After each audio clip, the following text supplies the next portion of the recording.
She's gone. The words hit Ethan Miller like a physical blow. Not missing, not lost. Gone swallowed by a Montana blizzard that didn't care about age, money, or fear. Everyone at that ranger station heard those words and went still.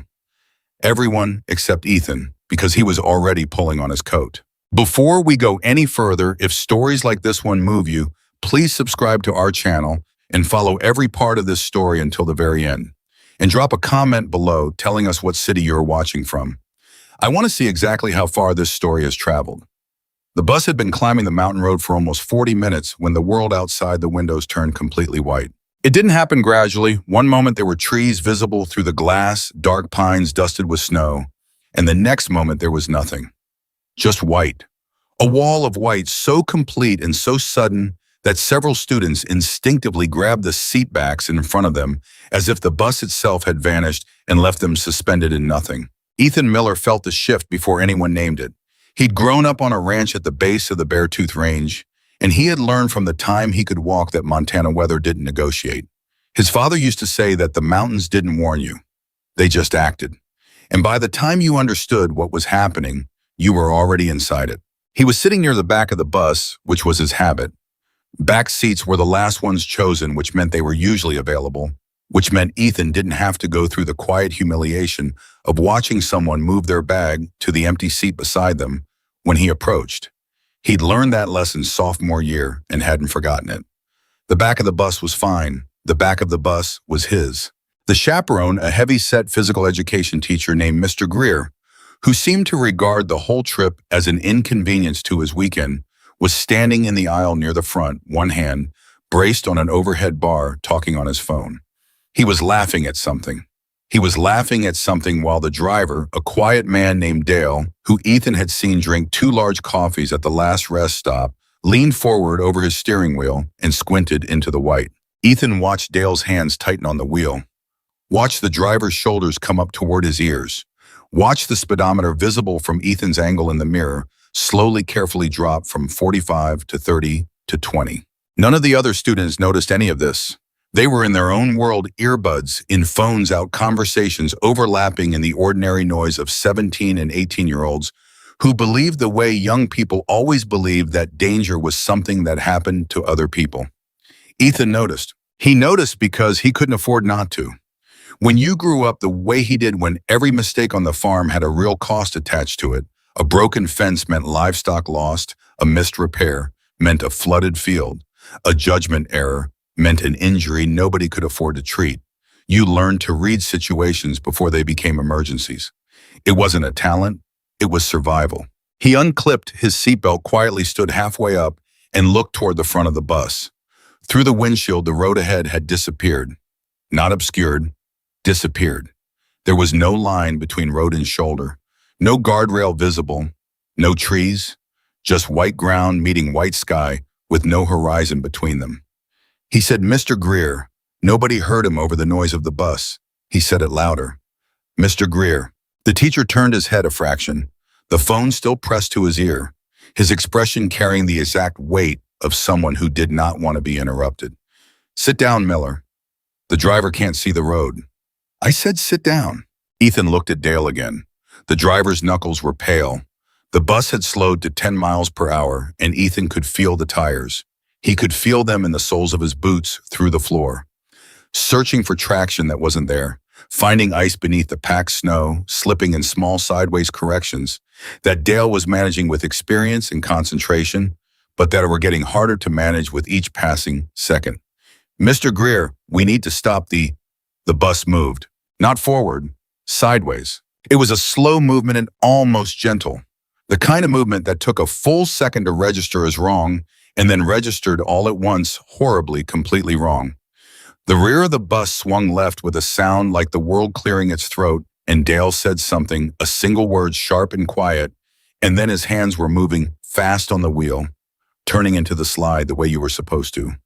But the hill didn't care what you were supposed to do, and the shoulder caught the rear tires and the bus tilted not far. Not enough to roll, but enough that everyone on the left side suddenly had a view of nothing but white sky through their windows, and everyone on the right side was looking straight down into a tree line that appeared and then was obscured by snow, and then appeared again as the bus rocked. And then it stopped.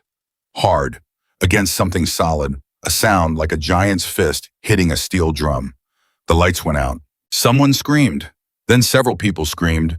Then everyone was moving at once, and Mr. Greer was finally off his phone shouting for calm in a voice that was not calm, and Dale was on the radio, and Ethan was already on his feet moving toward the emergency exit at the rear, because something in him understood, even before his conscious mind caught up, that the way the bus had settled, tilted leaning against whatever they'd hit. Front wheels at a different angle than rear wheels meant the front door wasn't going to be the right way out. He hit the emergency bar, and the rear door swung open and cold came in like a living thing. Students filed out through both exits. Mr. Greer organized this with more competence than Ethan would have expected. He would revise that opinion upward slightly and permanently in the days that followed. Counting heads, keeping people moving, directing them toward the ranger station that Dale confirmed on the radio was approximately a quarter-mile back up the road, a position they'd passed maybe 8 minutes before the accident. Ethan stood at the rear exit and helped students down one by one. The drop was about 2 feet and the snow beneath it was uneven. He braced himself and took their weight as they stepped out, then pointed them uphill toward where the lights of the ranger station were barely visible through the storm. Barely, but visible. He was counting heads without being asked to. 22 students, 2 adults, 24 total. He had counted 17 when he saw her. He had been vaguely aware of Lily Grayson the entire trip, the way you were aware of weather coming. Not because she was loud, she wasn't, she was almost studiously quiet, but because of the space that people gave her. It was the particular kind of space that people gave to someone they were afraid of by association, which Ethan recognized because he knew the different kinds of social distances that people maintained.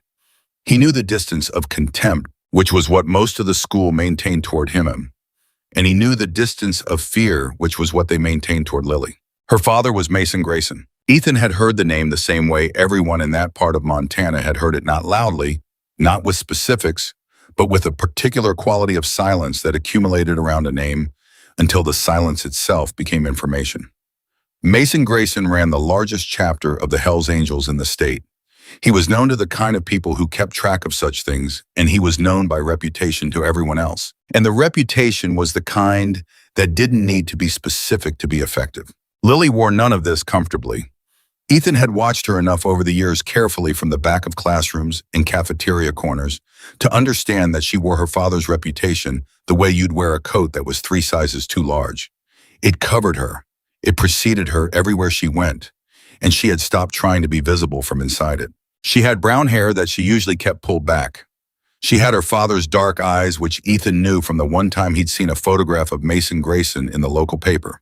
She kept her head down, in classes always had her work done, never spoke unless called on, and ate lunch alone at a corner table every single day of the school year. Ethan ate lunch alone too, though at a different corner. They had never spoken directly. He had counted 17 students. He was at 18 when he realized she was not among them. He scanned the group gathering uphill. He counted the faces he could see through the snow, and he did this quickly, his eyes moving fast. 18 students. He counted them again. 18. Lily Grayson was not there. He looked back at the bus. The rear door was still open, swinging slightly in the wind. He walked back and looked inside. Empty. He walked around the exterior. The snow was already filling in footprints, but he could see that near the front of the bus, where the impact had occurred, the snow had been disturbed in multiple directions. He looked toward the tree line. They're barely disappearing as he watched a set of tracks. Small, single file, moving away from the road and down into the slope that fell away from the shoulder toward the dense forest below. He stood there for 2 seconds. He thought she got disoriented in the dark. She came out the wrong side and started walking the wrong direction, and the storm closed in before she understood she was going the wrong way. He thought she's going downhill in a whiteout in temperatures that are well below zero, with the wind wearing whatever she'd worn on a school bus that was supposed to have a working heater. He thought those tracks are going to be gone in 5 minutes. He jogged back up the hill to where Mr. Greer was conducting his count. Lily Grayson isn't with the group, Ethan said. Mr. Greer looked up from the paper he was marking. What? She's not here. I counted 18 students. She's one of the people who should be here and isn't. Mr. Greer counted. He counted again. His face changed. Where would she have gone? Down the slope. There are tracks from the front of the bus going downhill toward the tree line. She must have gotten out the front door before it was blocked and lost her direction in the dark. Mr. Greer was already reaching for his radio. He turned away and spoke quickly to Dale, who was still in the bus, managing the radio, calling for rescue services, reporting the accident in their position. Ethan listened to enough of it to understand that the rescue estimate, given the storm conditions and the road closures that were already in effect on the highway below, was somewhere between 3 to 5 hours. He looked at the temperature gauge mounted outside the ranger station door, visible from where he stood. It read 11 degrees Fahrenheit. The wind was gusting at speeds that turned 11 degrees into something that ate through clothing in minutes. 3 to 5 hours. Mr. Greer came back. Rescue is on the way. Best thing we can do is get inside, get warm and wait. She'll be dead in 3 hours, Ethan said. The teacher's face hardened. I understand you're concerned, Miller. I am too. But I am not sending students into that storm. I'm not asking you to send anyone. I'm telling you I'm going. A moment of absolute stillness between them, snow cutting sideways through the air, the noise of the storm filling everything. You are a student. I am responsible for your safety. You are not going anywhere. Ethan looked at him. He looked at this man who was not a bad man, who was frightened, who was doing the calculation that most people did when fear was present, counting the risks, finding the responsible center, choosing the option that created the least possible exposure. He understood it. He didn't respect it, but he understood it. Then report me, Ethan said. Tell the principal. Tell my parents. Tell whoever you need to tell. But I'm going to find her, and I need 2 minutes to get what I need out of the emergency kit on the bus. He walked away before Mr. Greer could answer. The emergency kit was mounted under the rear seats. He'd noticed it when he was helping people out. He opened it now and worked quickly, his hands moving with the practiced efficiency of someone who had been doing practical physical tasks his entire life, bailing wire and fence posts and engine components since he was 12 years old. From the kit, he took the emergency rope, a full 100 feet of braided nylon. He took the heavy flashlight, tested, it confirmed it was working. He took the emergency thermal blanket, folded small, the kind that looked like nothing and weighed almost nothing and could be the difference between alive and not. From his own bag, he took his coat, his real coat, the heavy canvas work coat his mother had bought him secondhand 3 winters ago, and that he'd treated with waterproofing spray twice a year since. He had a fleece pullover underneath it. He pulled the fleece tighter and put the coat back in his bag. He would need the coat for Lily, who he was nearly certain had nothing heavier than the zip-up jacket she'd been wearing on the bus. He pulled his wool watch cap down over his ears, pulled his gloves on, checked his boots. He was going to need the boots. His feet needed to stay dry. He walked back to the group, which had moved mostly inside the ranger station, and he stopped next to Marcus Webb, who was the closest thing to a friend Ethan had at school, meaning they had nodded at each other in the hallway for 3 years and once shared a lab table in chemistry without incident, which passed for friendship in Ethan's world. If I'm not back in 2 hours, Ethan said, tell them to look along the eastern slope below the crash site. That's where the tracks were going. Marcus stared at him. You're going out there. Yeah. Miller, it's like 0 degrees. 11, but the wind makes it colder. That's not Ethan, you could die. The use of his first name surprised him. In 3 years, Marcus had never used his first name. He registered it and then set it aside. I know, he said, but she's already out there. He tied one end of the rope to the rear bumper of the bus and coiled the rest over his shoulder. He did this deliberately, methodically, because panic was something he couldn't afford, and planning was something he could. The rope was a tether, a reference point, an anchor to the known world. 100 feet wasn't far, but far enough to find tracks, follow them, establish a direction, and then commit to it.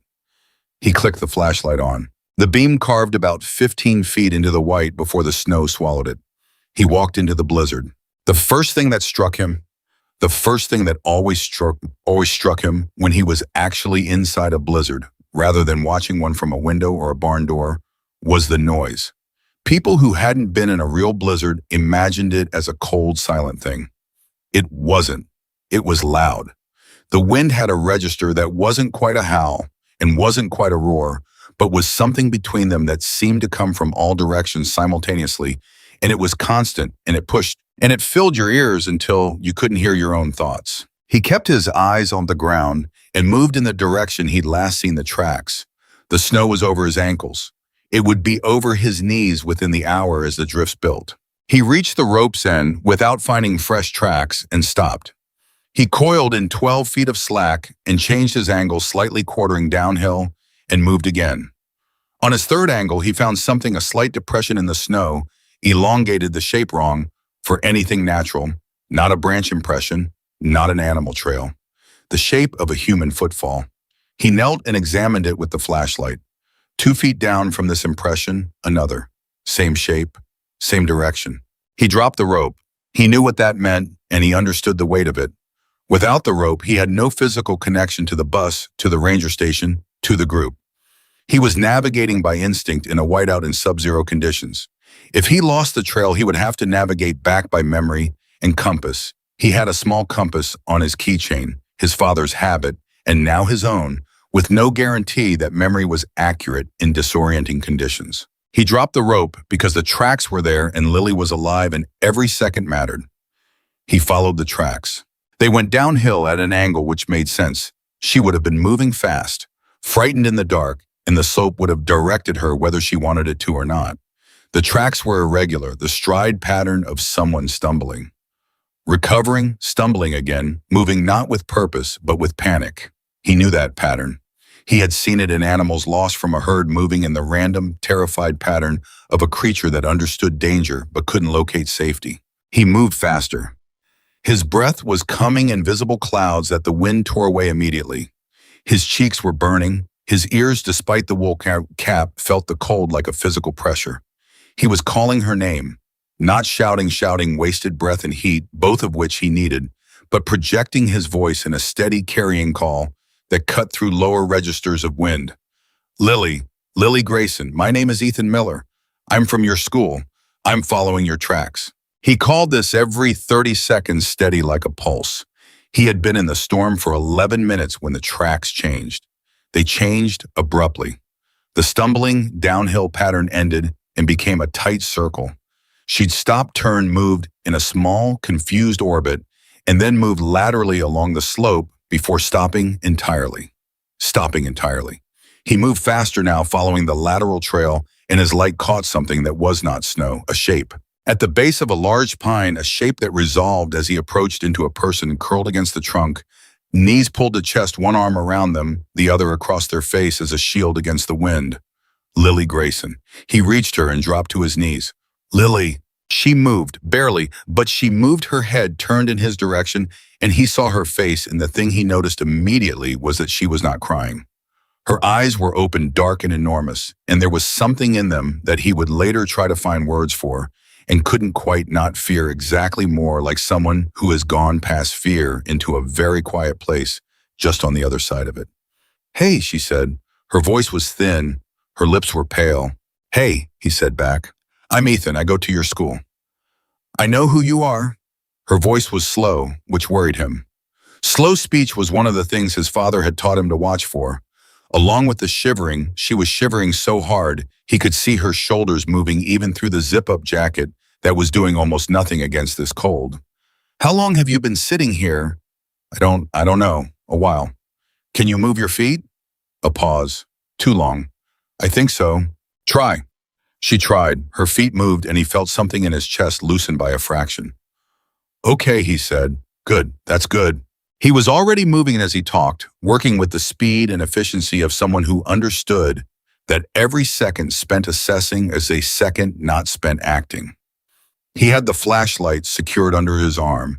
He was pulling the emergency thermal blanket out of his jacket pocket, shaking it open with a snap that the wind immediately tried to tear from his hands. He held it tight, folded it once for better coverage, and wrapped it around her shoulders. That's going to feel weird, he said, like tinfoil, but it reflects heat back at you. Keep it close. She pulled it tighter without being told twice. He unzipped his bag and pulled out the canvas coat. He held it out. She looked at it. Then she looked at the fleece pullover he was wearing and the wind that was finding every seam in it. That's yours, she said. It's yours for the next few hours. You'll freeze. I've been cold before, he said, and then because that wasn't sufficient, he said, I'm bigger than you, I've got more mass. I'll generate more heat. That's not chivalry, that's physics. Put on the coat. Something in her face shifted, not quite amusement, but something in the direction of it, something that suggested that a sentence ending in the word physics was not what she had expected from the boy she was vaguely aware of from the back of the school bus. She put on the coat. He tied off the rope at the base of the pine tree, the end he still had, which was about 60 feet so it would be visible to searchers. Then he started building. He had built snow shelters before, not for survival exactly, for practice the way his father had insisted on practicing practical skills, the way some parents insisted on piano lessons or sports camps. His father believed that Montana was a place that would eventually test you and that the only question was whether you would be ready when it did. He built the shelter quickly, working with his gloved hands and the flashlight using the pine's root structure as one wall, and packing snow in blocks on 3 sides, leaving a low crawl opening facing the opposite direction from the wind. The snow was the right consistency, not too powdery, not too wet, and it packed and held with satisfying solidity. "Come inside," he said. Lily looked at the shelter, which was approximately 3 feet high and 4 feet wide. "In there," she said. "Oh, in there," he confirmed. She crawled in. He followed, pulling the opening mostly closed behind him, leaving only enough gap for airflow. Inside, the noise of the storm dropped by half. The temperature felt as though it had risen immediately, which it had marginally, but the relief was psychological as much as physical, the simple animal comfort of walls. They were sitting with their shoulders touching. There was no other way to fit. "This actually helps," Lily said. "Snow is a really good insulator. It's full of air pockets. It'll hold our body heat. You know how to do this." "My dad taught me." She was quiet for a moment. The shivering was still present, but less violent than it had been. He took that as a good sign. "Why did you come out here?" she asked. He considered the question seriously because it deserved a serious answer and not an automatic one. "Because you were gone," he said finally, "and nobody else was going." She was quiet for longer this time. "You don't even know me," she said. "I know you enough." "You know who my dad is," she said, and there was something in the way she said it, not accusatory, not sharp, just tired. The tiredness of someone who has answered an unasked question so many times it has worn a groove into them. "I know you sit alone at lunch," he said. "I know you always have your homework done. I know you get on the bus last every trip because everyone's already in their seats and it's easier to find a space. I know you were on the bus tonight and now you're not, and you're going to be dead in an hour if you stay out here without shelter." He paused. "That's enough to know." Another silence. She turned her head to look at him, which, given the dimensions of the shelter, meant she was about 8 inches from his face. "You sit in the back," she said. "Yeah, because nobody else sits there." "Yeah, me too," she said. "Front left. Same reason."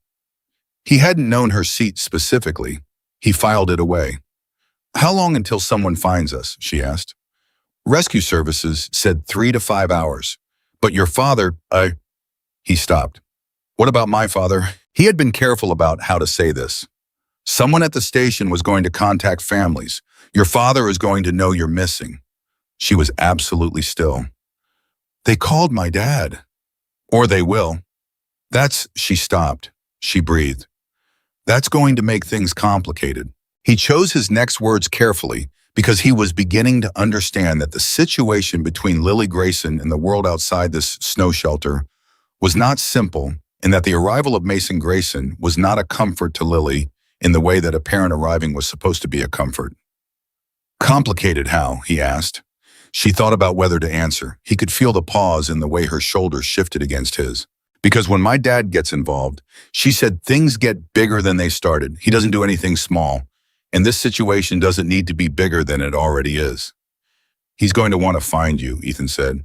"He's going to want to find whoever is responsible for me being out here in a blizzard," she said quietly. "That's different." Ethan thought about Mr. Greer. He thought about the school, about the trip, about the decisions that had been made and not made. He thought about the administrator who had approved a mountain road trip in early winter without adequate contingency planning. "Your father is going to be angry," he said. "My father is going to be terrified," she corrected. "He's going to be terrified, and then he's going to be angry. And those two things look exactly alike from the outside, and everyone who sees it is going to assume the one that confirms what they already think about him." That was more words than he'd heard her say in 4 years of attending the same school. He sat with what she had said for a moment. "You've been carrying that for a long time," he said. It was an observation, not a question. "Since I was about 7, she said. "That's when I started understanding what people thought when they heard his name." "What do you think when you hear his name?" She didn't answer right away.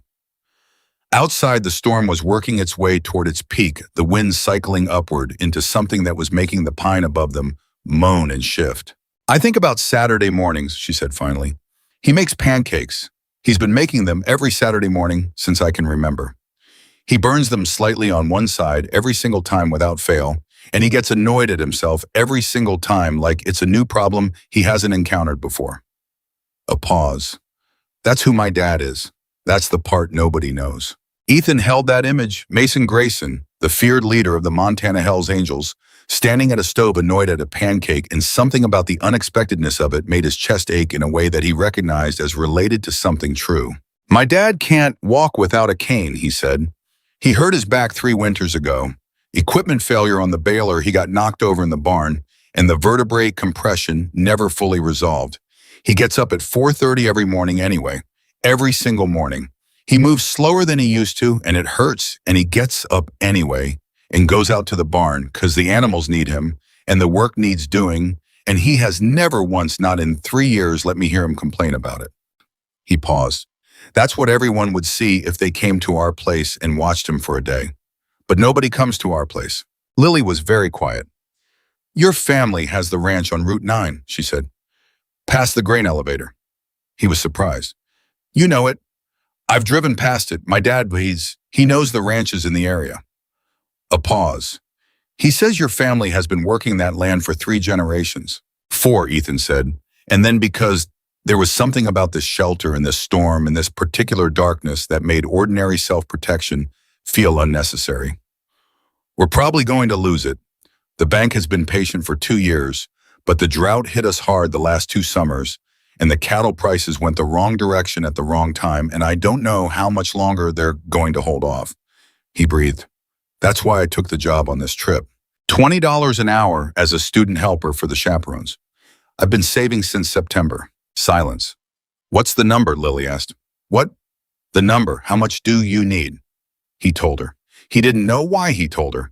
She was a girl he'd never spoken to, sitting in a snow shelter in a Montana blizzard wrapped in his coat, and he told her the number that had been living in his chest for 8 months like a stone. She nodded slowly. She didn't say anything about the number. She just nodded the way someone nods when they are putting something away carefully to think about later. "You should have stayed inside," she said, finally returning to the beginning of the conversation. "You could have let the rescue teams find me. They said 3 to 5 hours. You keep saying that because it's the number that matters." She looked at him again. The flashlight was resting on the snow between them, angled upward, and it caught the lower half of her face and left the upper half in relative shadow, and she looked at him with the portion of her face that the light found. 3 to 5 hours is too long," she said. "Yeah," he said. "You knew that." "Yeah," he said, "and you still came." He didn't answer that because the answer was obvious and because repeating it felt like the wrong kind of conversation to be having. He had come because she was out there and it was too long and someone had to go. That was the complete explanation, and it didn't require dressing up. But Lily Grayson sat with it differently than that. She sat with it like someone receiving something they had never been given before, something they had stopped expecting and weren't quite sure how to hold. Outside, the snow sheltered the blizzard found its full voice. Inside it, 2 strangers from opposite corners of the same small world sat shoulder to shoulder in the dark, listening to the storm trying to find them, and found that it couldn't.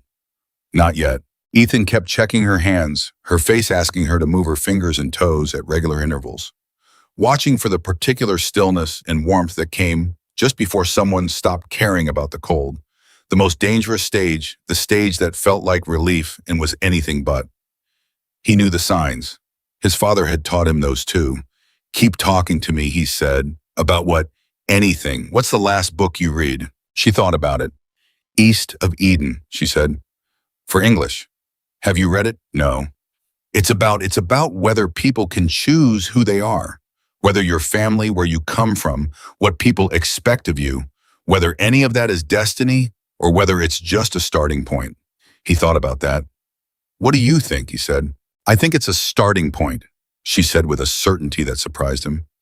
I think the story you're born into isn't the story you have to end with. Yeah, he said. Me too. Somewhere above them, through the wood and the wind, a sound was building. A different sound. A low, mechanical sound that didn't belong to the storm, that was too rhythmic, too purposeful, too human to be anything the mountain was producing. Lily heard it first. Her head came up. What is that? She said. Ethan listened. He listened carefully, parsing the layers of the storm, trying to locate and identify the sound that didn't fit. It was an engine, more than one. Low throttle, not high, not snowmobiles which ran high. Something bigger, something that moved with weight and intention through conditions that should have stopped them. Ethan thought that cannot be the rescue services. Not already. Not in this. Lily thought something different. He knew she thought something different because of what happened to her face, the particular change in it, the way relief and complexity arrived at the same moment. That's my dad, she said. And then from outside the shelter, through the storm and the dark, a voice, not close, but not far. A voice that carried the way voices carried when they belonged to people who had spent their lives making themselves heard in difficult conditions. A voice that had authority baked into it at a cellular level. Lily. One word, one syllable. Everything a parent was capable of feeling were compressed into 3 letters and a sound. Lily Grayson closed her eyes. Here, she said, not loudly and then louder. Here, we're here. Ethan started opening the shelter entrance, pushing the snow-packed side free, and the wind came in immediately, and with it came the sound of engines and boots and a light that was better than his flashlight sweeping across the slope, and finding them, and behind the light, coming through the white, a figure that was large and certain and moving fast. Mason Grayson hit his knees in the snow outside the shelter entrance without ceremony or hesitation. He grabbed his daughter's face in both his hands, his large, scarred hands, the hands of someone who had spent decades doing difficult things in the physical world, and he looked at her face for a long, complete moment, reading it the way a person reads something they have memorized and feared losing. I'm okay, she said. I'm okay, Dad. He pulled her in and held her, one arm around her back, one hand on the back of her head, and he was breathing in a particular way that Ethan recognized the breathing of someone who has run a long way on fear and is now slowing down. Then Mason Grayson raised his eyes. He looked at Ethan. He looked at the boy who was sitting in a snow shelter, wearing a fleece pullover and a Montana blizzard canvas coat, on his daughter's back flashlight between them, rope tied to the pine tree outside as a marker. He looked at him for a long moment. You went out after her, Mason said. His voice was quiet, which was somehow more present than loud would have been. Yes, sir, Ethan said. Mason looked at the fleece, looked at the coat on Lily, looked at the shelter, looked at the flashlight, looked at the rope. How long have you been out here? Maybe 45 minutes, Ethan said. She was already exposed when I found her. I'd estimate she was out here for 20 minutes before that. Another long look, something moving behind Mason Grayson's eyes that Ethan couldn't fully name. What's your name? Mason said. Ethan Miller. The ranch on Route 9. Something that wasn't quite surprise moved through Ethan. Yes, sir. Mason Grayson nodded, once, slowly, as if confirming something. Behind him, his riders were arriving, 4 of them on snowmobiles with equipment and emergency gear and a warmth pack that one of them was already opening. They moved with a precision that was professional and practiced, and they took in the situation without commentary and began responding to it, which was the behavior of people who were very good at exactly this. Mason stood up. He pulled Lily up with him, keeping one hand on her arm.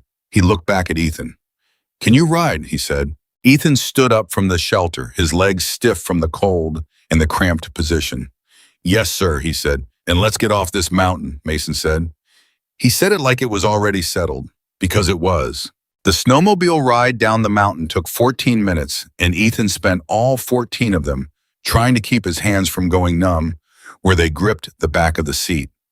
He was riding behind one of Mason's men, a broad-shouldered rider named Cole, who hadn't introduced himself, but had handed Ethan a pair of heavy gloves without being asked, which was its own kind of introduction. The gloves were too big. Ethan didn't care. He pulled them on and held tight and watched the dark trees blur past on either side and thought about warmth the way you thought about water when you were thirsty, not abstractly, but with your whole body as a specific physical need. Mason rode ahead with a Lily on his machine. Ethan could see them, Mason's large frame in front, Lily tucked against his back, Mason's left hand on the handlebar, and his right arm periodically reaching back to check that she was still there, still upright, still with him. It was such a simple gesture, so automatic and so enormous that Ethan had to look away from it. They came off the mountain and into the small town of Clearwater at 11:40 in the evening. Two sheriff's vehicles were parked outside the community center that had been converted to a staging area for the rescue operation. There were 3 ambulances. There were people, more people than Ethan expected, community members who had heard the news and come out despite the storm. Standing under the overhang, outside the building with coffee and blankets, in the particular expression of people who were holding space for something to go right. The first person who came out the door when the snowmobiles pulled up was not a paramedic or a sheriff's deputy. It was Ethan's mother. He saw her before she saw him, and he had a single second to take in what the last 2 hours had done to her face. Sandra Miller was 44 years old and had the look of a woman who had spent 2 decades doing hard work in a hard climate and had found a kind of lean, competent grace in it. But what was on her face right now was not grace. It was raw.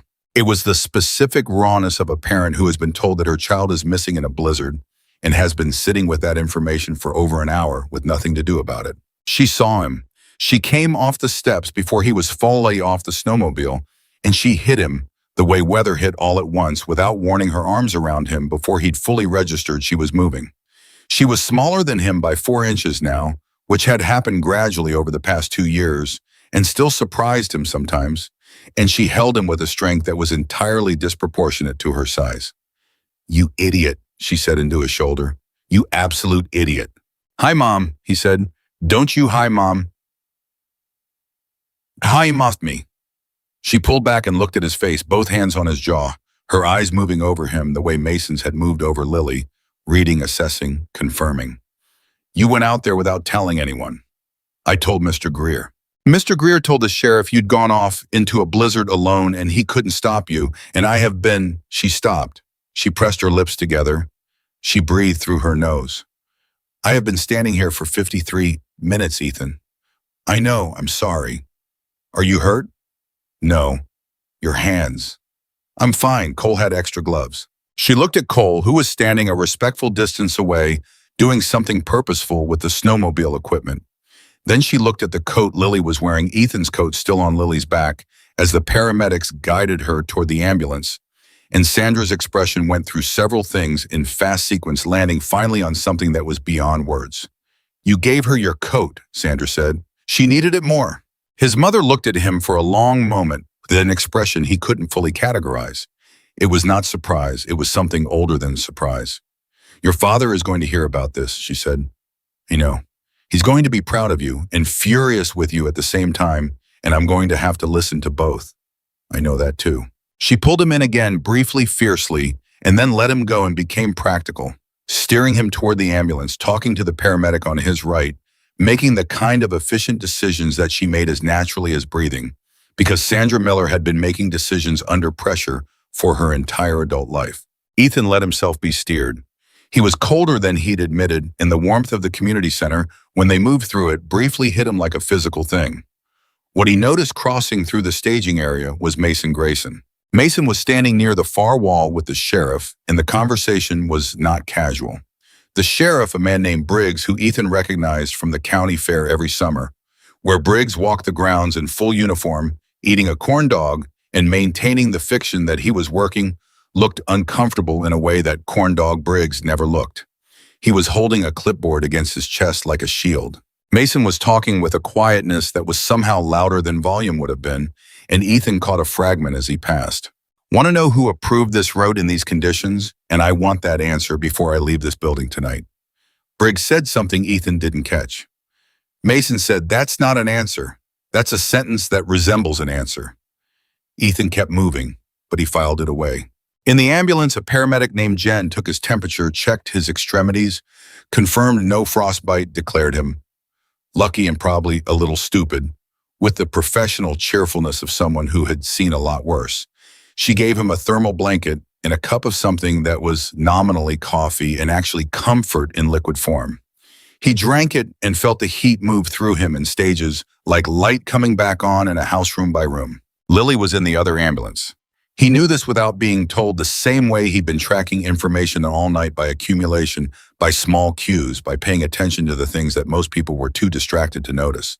He thought about what she'd said in the shelter. The Saturday mornings, the pancakes that burned, the man that nobody knew.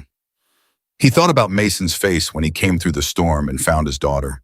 He thought people's real stories are almost never their public ones. He had known this about himself for years. He just hadn't applied it widely enough. The ambulance door opened and Mason Grayson stepped up into it. Jen, the paramedic, looked up with an expression of professional challenge that lasted approximately 1.5 seconds before she read the room and found something to do at the other end of the ambulance. Mason sat on the bench across from Ethan. He was a large man, not in the cartoonish way that reputation sometimes inflated people, but in the real physical way of someone whose size was a fact about them rather than a statement. He had a beard going gray at the edges and dark eyes that were, as Ethan had noted before, clearly where Lily had gotten hers. His riding jacket was snow damp. He had not bothered to take it off. He looked at Ethan with an attention that was complete and unhurried. "How are your hands?" Mason said. "Fine," paramedic checked them. "And your core temperature?" 96.2. She said it'd be back to normal within an hour with the blanket and warm fluids. 96.2, Mason repeated. He said it not as a data point, but as a weight. "What was Lily when you found her?" "She wasn't shivering violently enough," Ethan said. "Which sounds wrong, but with hypothermia, when you stop shivering, it means your body has used up the reserves it was burning to create the heat. That worried me more than the shivering did." Mason was very still. "You know about hypothermia." "My dad taught me. He taught me a lot of things that were useful tonight." Another pause. "Tell me what happened," Mason said. "From the beginning." It wasn't a request exactly.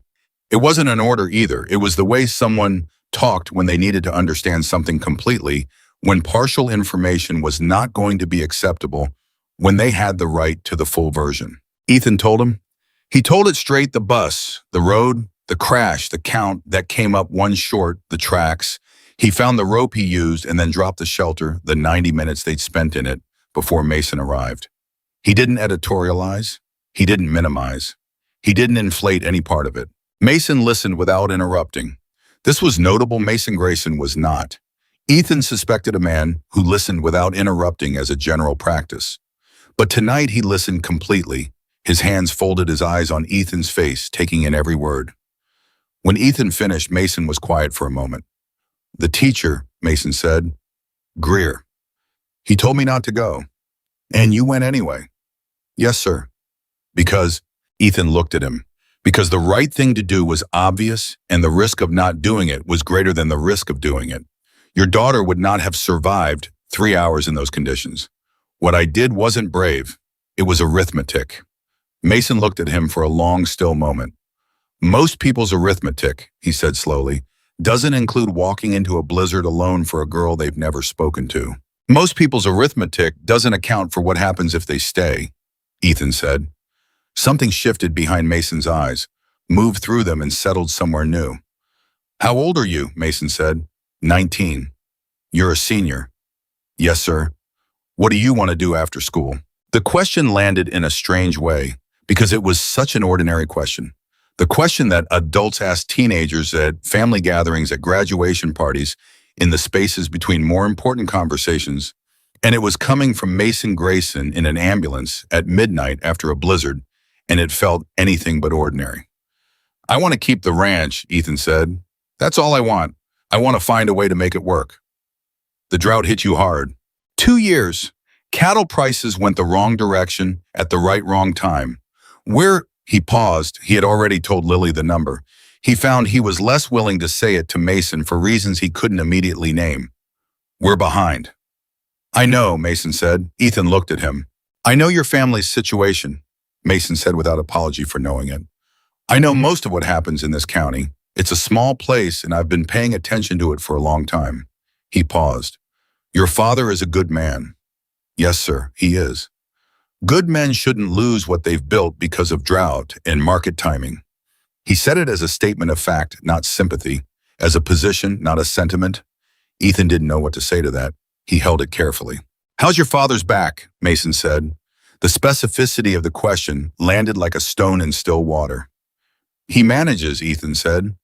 "He gets up at 4:30 every morning." "I know." A pause. "I've driven past your place more than once early in the morning." Ethan tried to picture this Mason Grayson on his motorcycle at 4:30 in the morning, passing the Miller Ranch on Route 9, watching his father move from the house to the barn with his cane in the pre-dawn dark.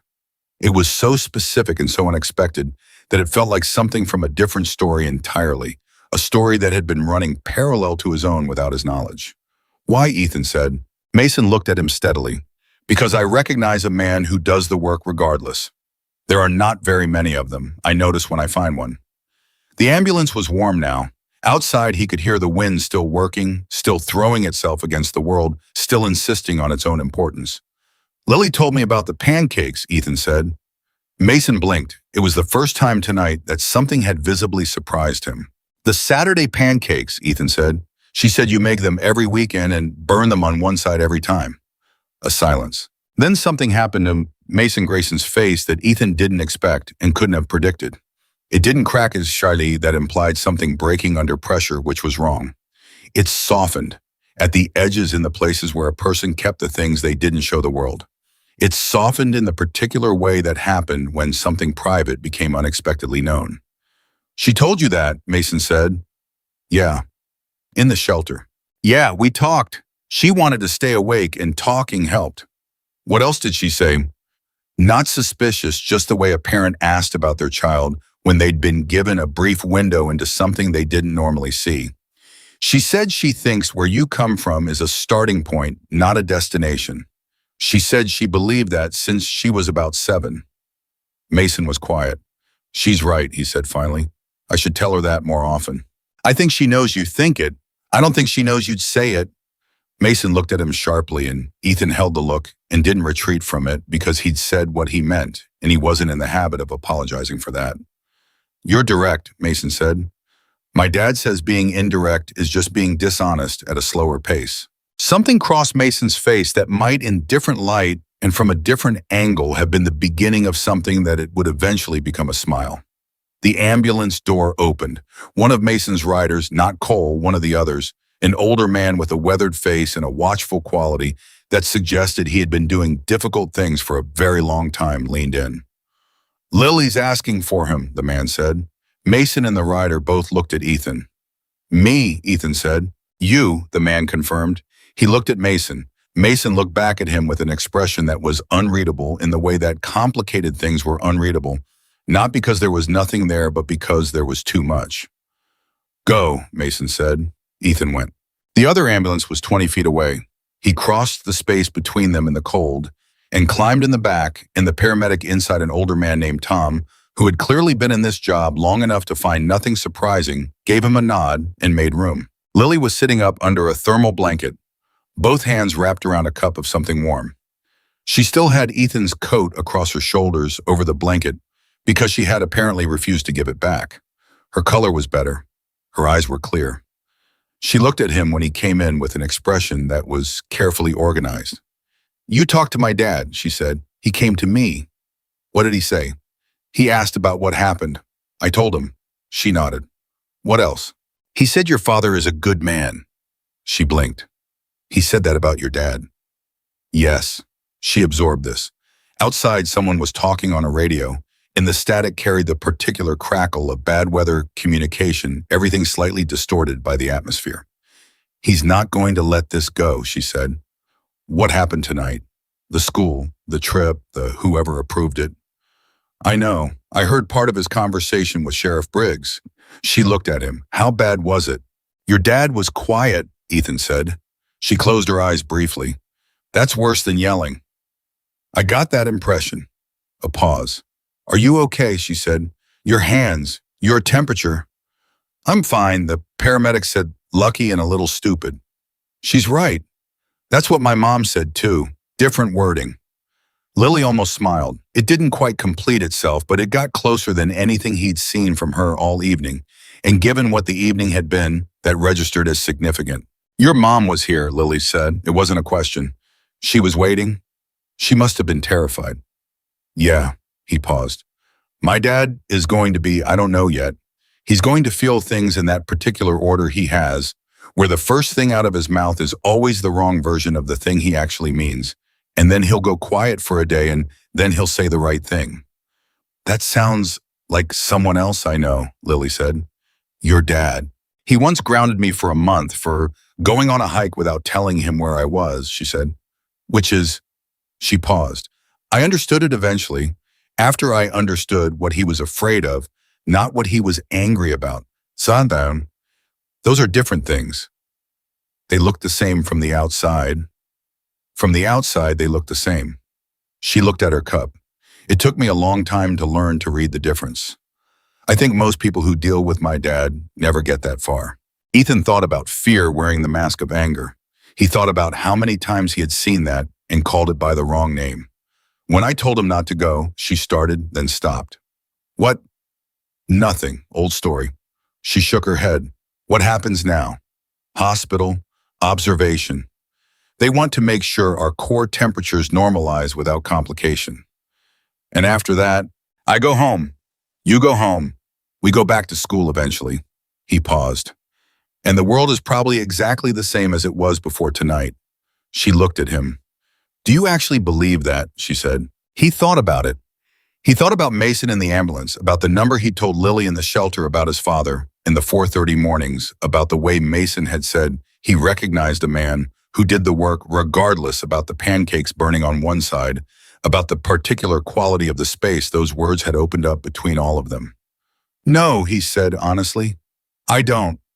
She nodded once slowly as if that was the right answer. The hospital was in Billings 40 minutes away by road, which tonight meant an hour and 10 minutes because of conditions.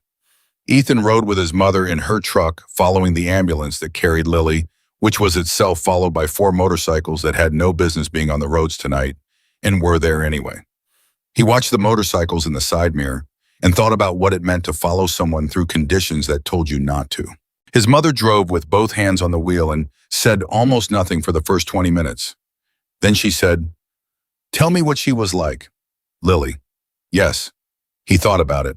He thought about the shelter and the conversation and the careful way she'd held the things he'd said to her, not reacting to them, immediately turning them over, considering them from different angles before responding. Careful, he said. She's very careful, like someone who has learned that words have consequences and takes that seriously. That's a lot to carry at her age. She carries it quietly. His mother was quiet for a mile. Her father, she said. The words had a deliberate neutrality to them. He came out in that storm, Ethan said. He got there faster than rescue services. He had people with him, equipment, snowmobiles. He was organized and he was professional, and the first thing he did when he found her was check her face. Just that, both hands, looking at her face. He paused because he wanted to get the words right, making sure she was real, making sure she was still there. His mother didn't say anything, but her hands shifted on the wheel and her shoulders changed, and Ethan knew from 17 years of reading that particular body language that something had moved in her. At the hospital, they were in separate rooms for observation, but in the same corridor, which Ethan learned because Lily sent a message via a passing nurse asking if he wanted to play cards. He didn't have cards, and presumably neither did she, and the hospital gift shop was closed, so he walked down the corridor with a deck of cards that the nurse, who had apparently decided this was a good use of hospital resources, produced from somewhere in the nurse's station. They played gin rummy for 2 hours in a hospital room while their temperatures normalized and their parents talked in the corridor outside. Ethan won 6 hands, Lily won 8. You counted cards, he said. I paid attention, she said. There's a difference. What's the difference? One is cheating, the other is just not wasting information. He laughed. It was the first time he'd laughed since before the bus went sideways, which felt like several lifetimes ago, and it surprised him by how easily it came. You're different than I expected, he said. Everyone says that. No, he corrected. Nobody says that. Nobody talks to you long enough to get to different. She was quiet for a moment, shuffling the deck with a practiced efficiency that suggested she'd played a lot of cards in her life. What did you expect? She said. Someone more guarded, he said honestly. You're cautious, yeah, but that's different from guarded. Guarded means you're keeping people out. Cautious means you're watching to see if they deserve to come in. She looked at him across the hospital tray that was serving as their card table. Where did that come from? She said. I've thought about people a lot, he said. I don't have a lot of friends, so I have a lot of time to think about why. She almost smiled again, closer this time. Me too, she said. Outside the door, the voices of their parents, Sandra Miller's measured practical cadences and Mason Grayson's quiet, deliberate ones, mixed together in the corridor in a conversation that had begun as far as Ethan could tell, through the door with logistics and had moved somewhere else entirely. He couldn't make out words, but he could hear the rhythm of it, the back and forth of two people finding, to their mutual surprise, that they were in a real conversation. At 2:17 of the morning, Mason knocked on the door. Come in, Lily said. He came in. He looked at the cards. He looked at the hospital tray. He looked at his daughter's color, which was good and now normal, and he held that information for a moment before he spoke. Your mother's coming, he said. She'll be here in an hour. Roads are clearing. Lily nodded at it. Ethan, Mason looked at him. Your father is on the phone. He'd like to talk to you. He held out his cell phone, a large plain device, no case, which for some reason Ethan had not expected. Ethan took the phone. Dad, he said. There was a pause on the line, the particular pause that his father used when he was sorting through the first version of what he wanted to say to find the version that was actually true. You went out into a blizzard, his father said. Yes, sir. Alone. Yes, sir. Another pause. Longer. I would have done the same thing, his father said. Don't tell your mother I said that. Ethan felt something loosen in his chest that had been held tight for the past several hours. Okay, he said. Are you all right? Yes, sir. The girl? She's fine. We played cards. She beat me 8-6. A silence that had warmth in it. Come home tomorrow, his father said. We'll talk then. Yes, sir. He handed the phone back to Mason, who took it and pocketed it and stood in the doorway. For a moment looking at the two of them, his daughter, and this boy who had walked into a storm to find her with an expression that Ethan couldn't read completely, but that felt like something being decided. Get some sleep, Mason said. Both of you. He left. Lily gathered the cards and tapped them into a neat stack. 8-6, she said. Don't make it a thing. It's a little bit of a thing. He looked at her. She looked back at him across the hospital tray, the card deck between them, both of them warm now. Both of them safe, both of them aware in some bone-deep way that the version of themselves that had climbed onto that bus yesterday morning was not entirely the same version sitting in this room right now. When does school start again? He said. Monday. She paused. 3 days. You going to be okay by Monday? She considered the question with the seriousness it probably deserved. I don't know, she said. I've been okay by Monday before when I probably shouldn't have been. I'm good at okay. Yeah, he said. Me too. She handed him the card deck. Next time we play, she said, I'll spot you 2 hands. I don't need a spot. 8-6, she said. Fine, he said. Spot me 2. She turned off her bedside light and told him to get some sleep, which he did eventually in the chair by the window, the thermal blanket across his lap, the sound of the hospital at 3 in the morning doing its quiet work around him. He woke at 6 to the sound of voices in the corridor, more of them now and an energy to them that was different from the night's controlled urgency. He went to the door and listened, and what he heard was the specific energy of a conversation that had moved beyond the immediate emergency and into the territory of consequence. He heard Sheriff Briggs' voice. He heard a woman's voice that he didn't recognize. He heard Mason quiet as ever, which meant the center of gravity in whatever was happening was wherever Mason was standing. He opened the door enough to see. Mason was in the corridor with Briggs and a woman in a school district administration jacket, someone who had driven out here at dawn, which meant someone who had been reached by phone in the night and decided that waiting until morning was not an option they could afford. Mason was holding a folded piece of paper. He held it the way you held a document you had not prepared in the last hour, a document that had been prepared carefully over time by someone who understood what it meant to be prepared when it mattered. He was saying something to the woman in the administration jacket quietly, and the woman was nodding in the specific way of someone who is nodding, because it is the safest available response. Ethan watched. He thought about Lily saying her father didn't do anything small. He thought about the way Mason had looked at him in the ambulance, the particular attention of it, like someone reading a document and finding it says something different than they expected.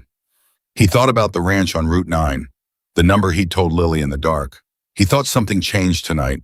I don't know the shape of it yet, but something changed. He went back inside, found that someone had left a breakfast tray during the night, and ate cold scrambled eggs while the sun came up over the Billings skyline and the world outside began to look like itself again. Ordinary daily, the blizzard receding into the past tense, while the thing it had set in motion was only just beginning. The woman in the administration jacket was named Patricia Holloway, and she was the deputy superintendent of the Clearwater Unified School District, and she had driven 90 minutes through post-blizzard road conditions at 5:30 in the morning, which told Ethan everything he needed to know about the phone call she'd received the night before. He watched through the gap in the door as she held a clipboard with the careful rigidity of someone who needed something to hold on to. She was nodding. She had been nodding for several minutes. Mason was talking and she was nodding, and Sheriff Briggs was standing slightly behind and to the left of Mason in the posture of a man who has decided that the safest available position is slightly behind and to the left of the most dangerous person in the room. Ethan couldn't make out every word, but he caught enough. Route approval, Mason said. I want the documentation. Who signed off on mountain roads in a level 2 winter advisory? Holloway said something about standard protocols. Mason said, show me the protocol that covers sending 22 students up the Beartooth approach in conditions that close the highway 3 hours after they left. Holloway stopped nodding. She started writing something on her clipboard instead. Ethan closed the door quietly and sat back down in his chair. The cold, scrambled eggs were finished. Outside the window, the sky was the pale, washed-out blue of a morning after a major storm, the kind of sky that looked apologetic for what the night had been. He was still sitting there when Lily woke up. She woke the way he'd learned she did most things without announcement. One moment she was asleep, the next she was sitting up with the same careful alertness that characterized everything about her taking in the room. The light, the tray, him in rapid inventory. What time is it? She said. Just past 6:30. My dad's still here, in the corridor, with a woman from the school district and Sheriff Briggs. She absorbed this without visible reaction, which was its own kind of reaction. How long has that been going on? I've been watching for about 20 minutes. I think it started before I woke up. She pushed the blanket back and swung her feet to the floor, and Ethan looked away on instinct to give her whatever privacy a hospital room allowed, and she said, I'm decent, it's fine. So he looked back. She was sitting on the edge of the bed, still wearing his canvas coat over the hospital gown, because she had apparently slept in it, and she was listening to the sound of voices through the door with the specific attention of someone who had spent years learning to read a situation from its audio alone. Is he angry? She said. Ethan thought about it. He's precise, he said. There's a difference. She looked at him. You picked that up fast. You told me to look for it. She was quiet for a moment. What did he say to you? She said. Last night, in the ambulance. What did he actually say? He told her accurately the way he told Mason what happened on the mountain straight without inflation, without editing out the parts that were complicated. He told her about the ranch, about Mason saying he recognized her father, about the pancakes, and what had happened to Mason's face when Ethan mentioned them. When he finished, she was quiet for a longer time than usual. He softened, she said. You said his face softened. At the edges, yeah. When I told you about the pancakes, she said slowly, I didn't tell you that to use it. I wasn't thinking about what you'd do with it. I know, he said. I could tell. But you used it anyway. He thought about how to answer that. I didn't use it, he said. I shared it. There's a difference. Using it would mean deploying it for effect. I said it because it was true and it was relevant, and your dad looked like someone who needed to hear that his daughter thinks about him on Saturday mornings. She looked at him for a long moment. There was something working behind her eyes, some calculation or recalibration, something moving. Most people who want something from my dad, she said carefully, spend a lot of energy figuring out how to approach him. They research him, they prepare, they come in with a strategy. I don't want anything from your dad. You told him about the ranch? He asked, and he already knew. He already knew, she repeated, and something in that seemed to land differently for her than it had for him. He knew about your family. He said he pays attention to the county. He does, she said. He pays attention to everything. But knowing about your ranch and knowing the number. She stopped. He doesn't know the number. You do, Ethan said. She looked at him directly. Yes, she said. I do. The door opened. Mason came in without knocking, which was either his general practice or a specific statement about whose room this was, and he looked at Lily sitting on the edge of the bed, and he looked at Ethan in the chair, and something about the tableau, the two of them awake and talking in the early morning, the remnants of a gin rummy game on the tray between them, made him pause in a way that wasn't quite readable. Your mother's 20 minutes out, he told Lily. Okay. How do you feel? Fine. Good. The nurse checked me at 5. Everything's normal. He nodded. He looked at Ethan. There's a conversation happening in this hospital that involves you, he said. I want to make sure you know that before it reaches you sideways. Ethan straightened slightly. What kind of conversation? The school district is in a difficult position, Mason said with the tone of someone describing a fact rather than expressing sympathy. 22 students on a mountain road during a level 2 advisory, an accident, a missing student, a recovery operation, a second student who exited the designated safety perimeter to conduct a solo rescue. He paused. The last item is you. Am I in trouble? Ethan said. Legally, no. You're 19. The action was voluntary and the outcome was... Mason paused, choosing the word. Favorable, but the school district is going to need to account for the events of last night in a formal way, and your name is central to that accounting. Ethan held this. What does that mean practically? It means they're going to want your statement. It means there will be a formal review of the trip, approval, the route, the emergency response. Mason looked at him steadily. It also means that your actions last night are going to be on record in a way they might not have been if the outcome had been different. If she hadn't survived, Ethan said. Yes, Mason said. The words sat in the room for a moment. I'd do it again, Ethan said. For the record. Mason held his gaze. Something moved in his expression that was brief and controlled and gone almost before it arrived. I know, he said. That's actually what I wanted to make sure you understood before the conversation reached you. A knock at the open door. One of Mason's riders, Cole, the one who had given Ethan the gloves, leaned in. Sandra Miller just pulled up, Cole said. Mason looked at Ethan. Go see your mother, he said. Ethan went. His mother was in the corridor outside, still in her coat from the night before, which meant she had either not gone home or had gone briefly and come back without changing. An odd version of that told him enough. She looked at him the way she had looked at him the night before, that complete maternal inventory, checking every visible surface for damage. And then she did something she didn't usually do in public, which was reach up and put her palm against his face. Your father wants to talk to you, she said. He called last night. Mason let me use his phone. I know, he told me. She lowered her hand. He's been up since 3. He says he's fine. He's not fine. He's worried. He's been doing a lot of thinking, she said, which in Sandra Miller's vocabulary was the more serious of the two conditions. Worried was temporary. Thinking led somewhere. What's he thinking about? She looked at him for a moment. About what kind of parents raise a boy who walks into a blizzard alone? Ethan didn't know what to say. He's proud, she said. He's going to take about 3 more days to get to the version where he says it directly, but he's proud. She paused. I'm proud. I'm also still furious, in case that wasn't clear. It was clear. Good.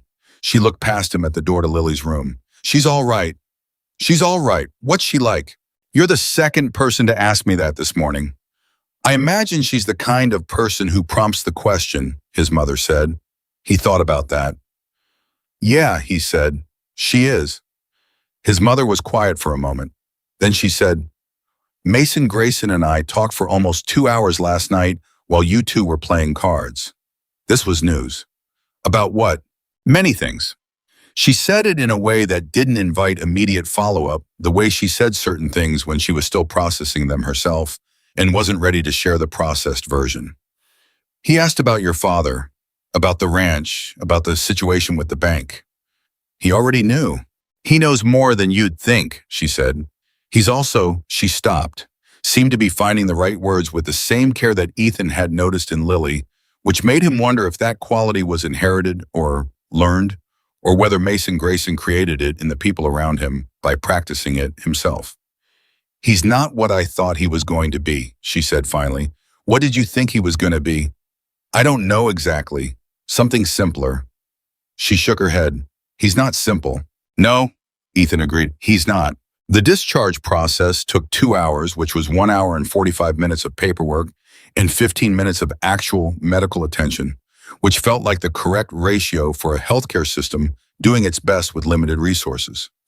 Ethan's mother handled the Miller side of it with the brisk competence she brought to every administrative task, and Mason handled the Grayson side with a similar efficiency that suggested he was not new to the experience of moving through institutional processes quickly when speed was required. They were in the main entrance, waiting for the cars when the news reached them.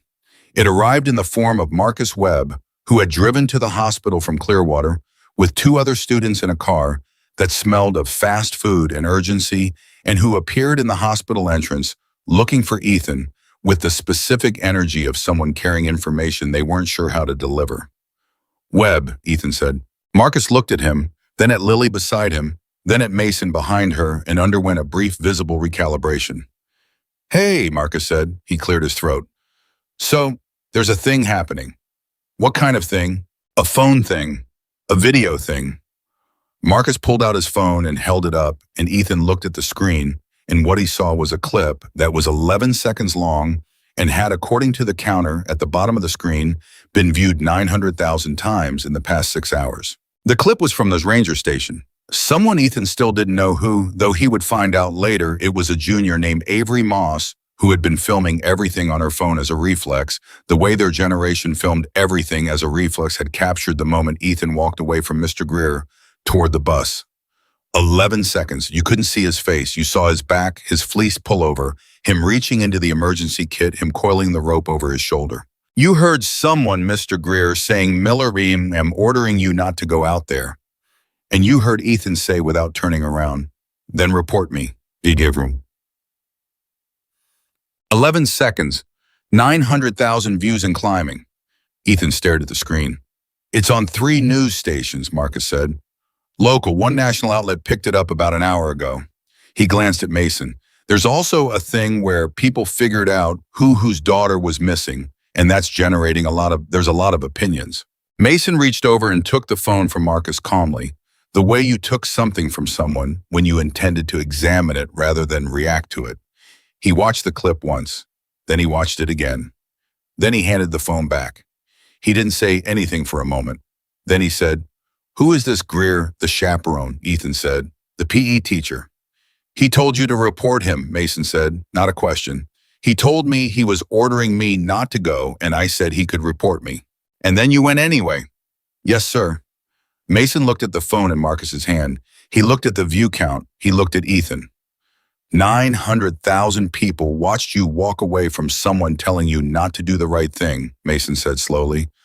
"I didn't know anyone was filming." "That's why it works," Mason said. Lily, who had been quiet through all of this, said, "Dad." Mason looked at her. "Don't make this into something he didn't intend it to be," she said. He looked at her for a moment. Something passed between them, the particular communication of people who know each other completely, who have had versions of this conversation before, who understand both sides of it. "You're right," he said. He looked at Ethan. "She's right, I'm not going to do that." Marcus was looking between all of them with the expression of someone who had expected this conversation to go differently and was recalibrating in real time. "There's also," Marcus said, "kind of a lot of people at the school right now, waiting." "Waiting for what?" Ethan said. "For you to get back, I think." Marcus seemed uncomfortable with this information. Someone put the clip on the school's social media, and the principal sent it out to families, and now there are parents at the school and students and some people from town, and he stopped. "It's a lot." Ethan looked at his mother. His mother looked back at him with an expression that said she had known this was coming and had been deciding for the past hour how to tell him. "I wasn't going to lead with that," she said. When were you going to get to it?" "In the car, on the way home, after you'd had some food and some time." He thought about what 900,000 views meant. He thought about what it meant in a county of 40,000 people, in a school of 600 students, in a community that had been telling the Miller family for 2 years that it was sorry about their situation and couldn't do very much about it. He thought about what it meant to be seen. Not the way he'd been seen before, as the poor farm kid, as the boy in the worn-out boots, as background, as context, as the kind of person you categorized and moved past. He thought about what it meant to be seen doing something, to be caught by 11 seconds of someone's reflexive filming, actually walking toward the thing everyone else was walking away from. He wasn't sure he was ready for that kind of seeing. "Can we just go home?" he said. His mother looked at him steadily. "We can try," she said. They couldn't. The road back to Clearwater was normal for the first 30 miles, and then Ethan's mother's phone started ringing at intervals that became, by the time they hit the county line, essentially continuous.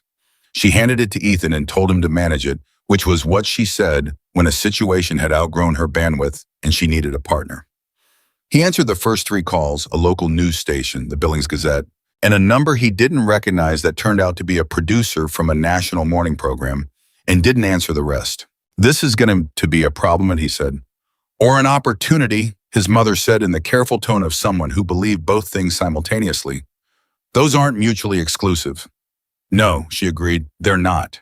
He looked out the window at the post-storm landscape, the fields flat and white, the fence posts barely visible above the drifts, the sky, that brilliant, apologetic blue. He thought about his father at the ranch up since 3, thinking. He thought about the number. "Mom," he said. "I know," she said. She hadn't looked away from the road. "Did Mason—" "We talked about the ranch," she said, "among other things." "What did he say?" She was quiet for a moment. Her hands shifted on the wheel in the small adjustments she made when she was choosing words. She said carefully, that a man's situation and a man's character are 2 different things, and that he had been watching our situation for a while and had arrived at certain conclusions about the second one. Ethan sat with that. "He also said," his mother continued, "that he doesn't do business with people he doesn't know, and that as of last night he knows us." "That's not a specific statement." "No," she agreed. "It's not." "Did he make any—" "He didn't make any offers or promises," she said. "He made observations. He's a careful man. He doesn't lead with what he's going to do. He leads with what he's already concluded." She paused. "That's a particular kind of person. You learn to pay attention to the conclusions." Ethan turned this over. "What conclusions did he share?" he said. His mother smiled. It was small and private, directed mostly at the road. "That your father is the kind of man who deserves to keep what he built," she said, "and that the person who raised a boy to walk into a blizzard probably built something worth keeping." They drove the rest of the way in silence that was full rather than empty. The school parking lot had more cars than a Friday afternoon had any business having. Ethan's mother pulled in slowly, and they sat in the truck for a moment looking at it. There were students.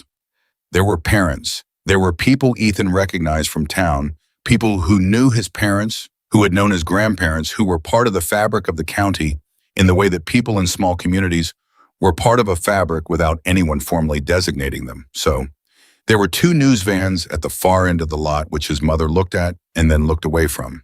And there was standing near the main entrance, in a posture that Ethan recognized as the posture of a man maintaining composure under significant pressure, Mr. Greer. "I don't want this," Ethan said. He meant the crowd, the cameras, the weight of 900,000 views bearing down on an ordinary Monday morning in Clearwater, Montana. "I know," his mother said. "I went after her because it was right, not because I wanted—" He stopped. He didn't have a clean word for what he'd wanted or hadn't wanted. "This wasn't about a moment. I wasn't building a moment." "The people out there know that," his mother said. "That's exactly why they're out there." He looked at her. "If you'd done it for the moment," she said, "it would have been 11 seconds of someone doing something for the camera." What they saw was 11 seconds of someone doing something because it was the only thing that made sense to them. She paused. "That's the difference. People can feel that difference." He got out of the truck. The crowd noticed him, and there was a moment, one of those suspended moments that he would remember later in precise detail, where everyone seemed to take in the same breath at the same time, and then the moment broke and people were moving toward him, and the noise went from ambient to immediate in the space of 2 seconds. He had never in his life been the person that people moved toward. He stood and let it happen. A woman he knew slightly, the mother of a girl in his chemistry class, reached him first and said something that he later couldn't reconstruct completely because several people were talking at once. But the core of it was gratitude, the specific gratitude of a parent imagining their own child in the blizzard. Then Marcus Webb's mother, who had never spoken to Ethan directly in 4 years, took his hand in both of hers and held it without saying anything, which was somehow more complete than words would have been. Then Mr. Greer. The crowd gave them a small space without being asked to. Greer was a heavy-set man, as Ethan had noted before, with a face that was not naturally expressive, but that was currently carrying something considerable. "Miller," he said. "Mr. Greer." A pause.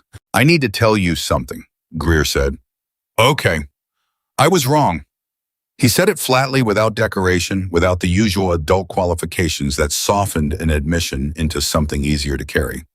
"I was wrong to try to stop you, and I've been aware of that since about 30 seconds after you walked out that door. I didn't sleep last night because of it." He paused. "That's not an explanation. That's just what's true." Ethan looked at him. Greer was a man who followed protocols, who counted heads and marked clipboards and made calls and maintained the fiction of control over situations that were fundamentally uncontrollable. He was not, Ethan thought, a bad man. He was a man whose framework had met something larger than the framework.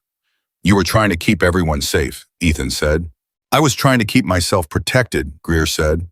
"There's a difference, and I knew the difference while I was doing it, and I chose the wrong one." He met Ethan's eyes. "I'm sorry." Ethan held it. He thought about what it cost a man like Greer to say that in a parking lot with news cameras, at the far end of it loudly enough that the people immediately surrounding them could hear. "Thank you," Ethan said. "I mean that." Greer nodded. He looked like a man who had put down something heavy and wasn't sure yet what to do with his hands. He stepped back. The crowd filled the space he left. The next hour was a sustained pressure of attention that Ethan had no template for navigating. People asked questions and he answered them as honestly as he could, while trying not to perform any version of the night that was cleaner or more heroic than what had actually happened. He said she was out there and it was going to be too long. He said, "I knew what to do because my dad taught me." He said she was fine when I found her scared and cold, but fine. He said the shelter was basic. Anyone who'd learned to build one could have done it. He said this last part more than once because something in him resisted the version of the story where he was exceptional. He was someone who had known a useful thing at a necessary moment. That was all. He didn't say, "I talked to her for 90 minutes and understood more about people in that time than I had in the previous 3 years of high school." He didn't say her father drove through a blizzard on a motorcycle and reached us before rescue services, and I've been thinking about what that means since 2 a.m. He didn't say there is a number, and there are people who know it now who didn't know it yesterday, and I don't know what to do with that.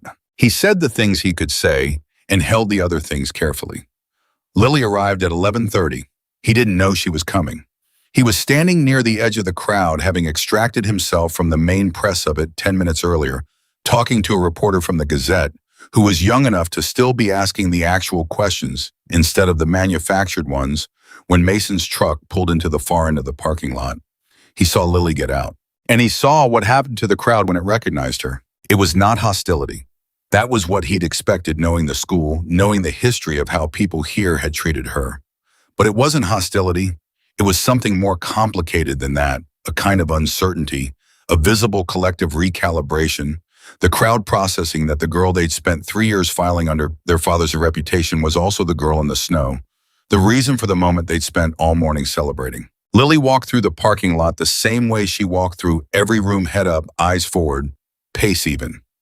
The posture of someone who had learned to navigate spaces that watched her. But something was different. People were making eye contact. Not many, not most, but some.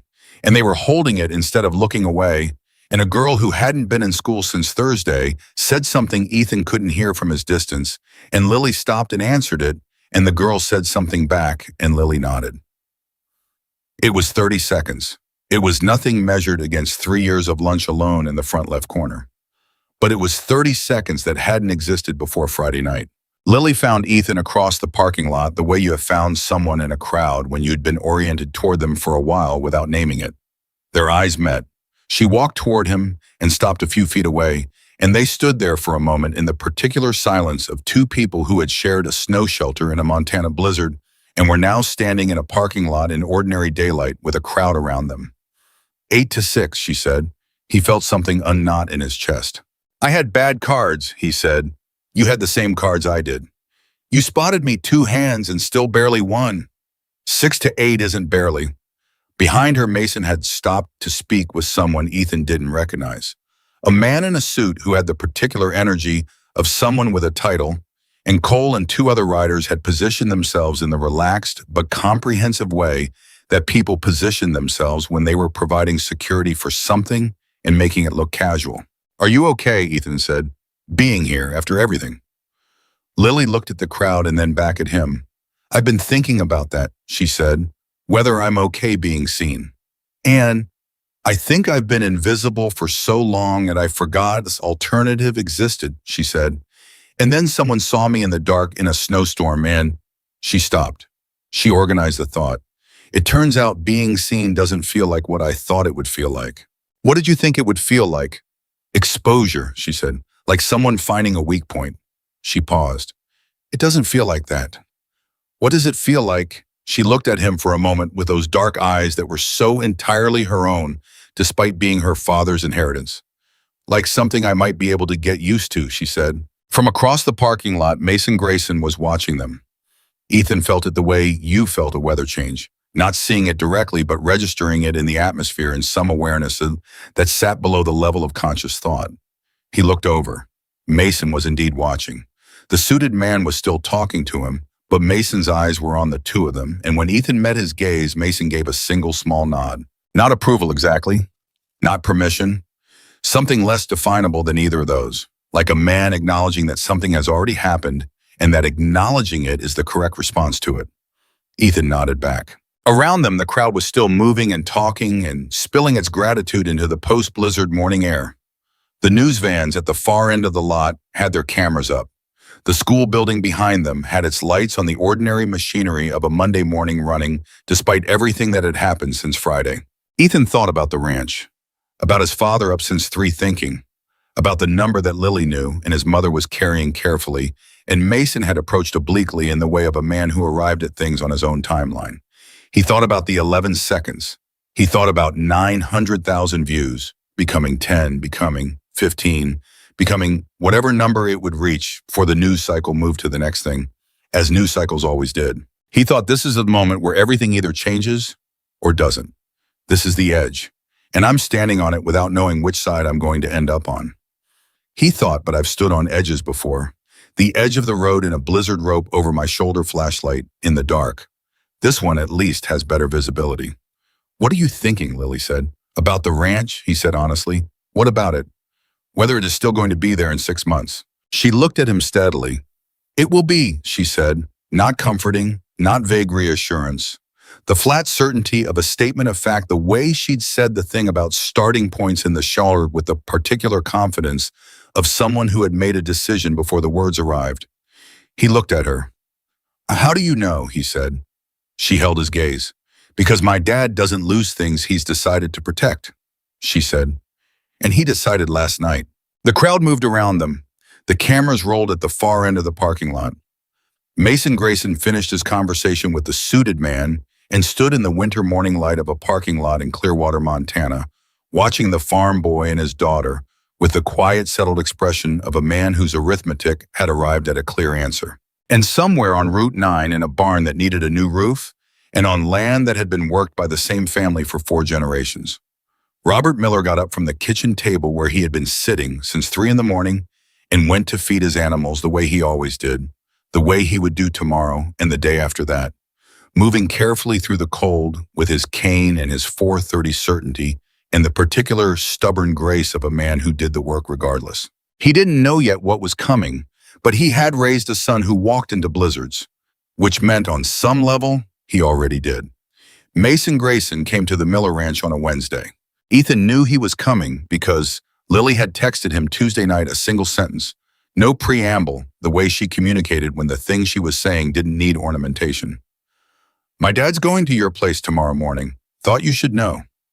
He had stared at that message for a full minute before typing back, okay, and then lying awake for 2 hours thinking about what okay meant in that context. He was in the barn at 6:15 when he heard the truck on the gravel drive. Not a motorcycle, a truck which surprised him, though he wasn't sure why it should. Mason Grayson was a man of more dimensions than his reputation allowed for, and arriving at a working ranch on a weekday morning in a truck rather than on a motorcycle was consistent with the version of Mason that Ethan had been assembling in his head since Friday night. He came out of the barn. Mason got out of the truck alone. No Cole, no riders, no entourage. Just Mason in a canvas work jacket not entirely unlike the one currently hanging in Lily's closet carrying nothing. They looked at each other across the drive. "You're up early," Ethan said. "So are you," Mason said. "Animals need feeding." "I know." Mason looked at the barn, then at the house, then at the fence line visible past the equipment shed. He looked at all of it the way someone looked at something they had been thinking about from a distance and were now seeing up close, taking the measure of it against the version they'd been carrying in their head. "Your father's inside. He'll be out in a few minutes." He moved slower in the cold, his back. Mason nodded. "I'd like to meet him." "I figured," Ethan said. "Come in. I'll finish with the animals and make coffee." What he expected from that meeting, Robert Miller and Mason Grayson in the Miller kitchen, was awkwardness. Biases. The particular awkwardness of two men from completely separate worlds sitting across a table from each other with nothing obvious in common except the events of one blizzard and the person those events had centered on. What he got was something else entirely. His father came out of the bedroom at 6:40, cane in hand, moving with the careful, deliberate pace that he used in cold weather when his back was stiff, and he came into the kitchen and saw Mason at the table, and he stopped for approximately 1 second. 1 second of assessment, of reading of the same inventory that Mason had conducted on the ranch from the driveway, and then he crossed the kitchen and put out his hand. "Robert Miller," he said. "Mason Grayson," Mason said, standing. They shook hands. That was the whole of the formal introduction. They sat down and Ethan poured coffee, and within 4 minutes they were talking about cattle prices, with the focused intensity of two men who had been thinking about the same problem from different angles for a long time, and had finally found someone worth talking to about it. Ethan sat at the end of the table and listened, and said almost nothing. His father, he knew, was a man who did not talk easily with strangers. He was not cold or antisocial. He was the kind of man who gave a lot of weight to words and therefore didn't spend them carelessly, which sometimes read as distance to people who didn't know him. He talked easily with his wife, with his brother, who lived in Bozeman, with the 2 or 3 neighbors whose company he genuinely sought rather than merely tolerated. Everyone else got the functional version, polite, sufficient, not expansive. He was talking to Mason Grayson the way he talked to his brother. Ethan noticed this and filed it as significant. Mason, for his part, was not the same man he'd been in the ambulance or the hospital corridor. Not quieter, not louder, but oriented differently. The controlled deliberateness that he carried in institutional spaces around officials and administrators and the systems that had spent decades deciding who he was before he opened his mouth was gone. He was direct. He was specific. He used the right words for things and didn't reach for softer ones. At one point, Robert said something about the south pasture flooding 3 consecutive springs and the drainage work he hadn't been able to afford, and Mason said, "Who did the original drainage?" And Robert named a contractor from Billings who had retired 8 years ago, and Mason said, "I know his work. It's solid. What failed wasn't the installation." And Robert looked at him with the look of a man recognizing that the person across the table actually understood the specific technical situation, not just the financial one. "The culvert under the county road," Robert said. "Backed up," Mason said. "Every spring since 2021. County says it's on their list. It hasn't made it off the list in 4 years." Mason was quiet for a moment. He had a particular quality of quiet that Ethan had noticed repeatedly. It wasn't empty. It was the opposite of empty. It was the quiet of someone running a calculation rather than waiting for their turn to speak. "I know someone on the County Roads Commission," Mason said. Robert looked at him. "I'm not making a promise," Mason said. "I'm saying I know someone. That's a starting point." Robert nodded slowly. "A starting point is more than I've had." They looked at each other. "Your son," Mason said. "My son," Robert agreed. Tell me about him, Mason said. Tell me who he was before Friday. Robert Miller looked at his hands around his coffee cup for a moment. He was not a sentimental man in the way that sentimentality was usually displayed. He didn't traffic in soft words or easy emotion. But there was something that moved across his face when he looked at his son that was beyond sentiment, that was structural, that was the kind of love that had been built over years of working alongside someone and discovering incrementally that they were the person you'd hoped they were going to be. He was always going to walk into that storm, Robert said. I knew that about him when he was 8 years old. He found a calf that had wandered through a broken fence in January, and he followed it into a field in a snowstorm without a coat because the calf was heading toward the creek, and he understood the risk better than he understood his own exposure. He paused. I was furious with him, and I held it together until he was warm and safe, and the calf was back in the barn. And then I went into the equipment shed, and I stood there for about 10 minutes because I needed somewhere to put the fear. He looked at Mason directly. I imagine you understand that. Mason was very still. Yes, he said, I do. He doesn't calculate risk the way most people do, Robert said. Most people put themselves at the center and measure everything else from there. Ethan measures from the outside in. He sees the need first. He gets to himself after. He shook his head. I don't know where it comes from. His mother's side maybe, or it's just his own. It's his own, Mason said. Robert looked at him. I've met a lot of men, Mason said. That quality what you're describing, it's not inherited. It can be cultivated if the ground is right, but it's not inherited. He looked at Ethan. It's his. Ethan said nothing. He was aware that being discussed in the third person while present in the room was a specific experience, and that the correct response to it was to stay quiet and let the people who had more perspective on him than he had on himself say what they needed to say. His mother came in from the back room where she'd been audibly not listening, which meant listening carefully, and poured her own coffee and sat at the table, and the four of them sat in the Miller kitchen on a Wednesday morning in December and talked for an hour and 40 minutes. At the end of it, Mason put his coffee cup down and said, I'd like to walk the property, if you're willing. Robert stood reaching for his cane. I'll take you. Ethan, Mason said and looked at him. Ethan got his coat. They walked the property in the cold with Mason asking questions that were specific enough that Ethan revised his estimate of how much thinking Mason had done before arriving. He asked about the herd count and the projected spring calving numbers and the equipment that needed replacing and the status of the note with the bank and the exact terms of the next payment deadline. Robert answered everything directly. He had Ethan noted the same quality that Lily had described in Mason not being indirect, not softening the hard numbers into something more comfortable.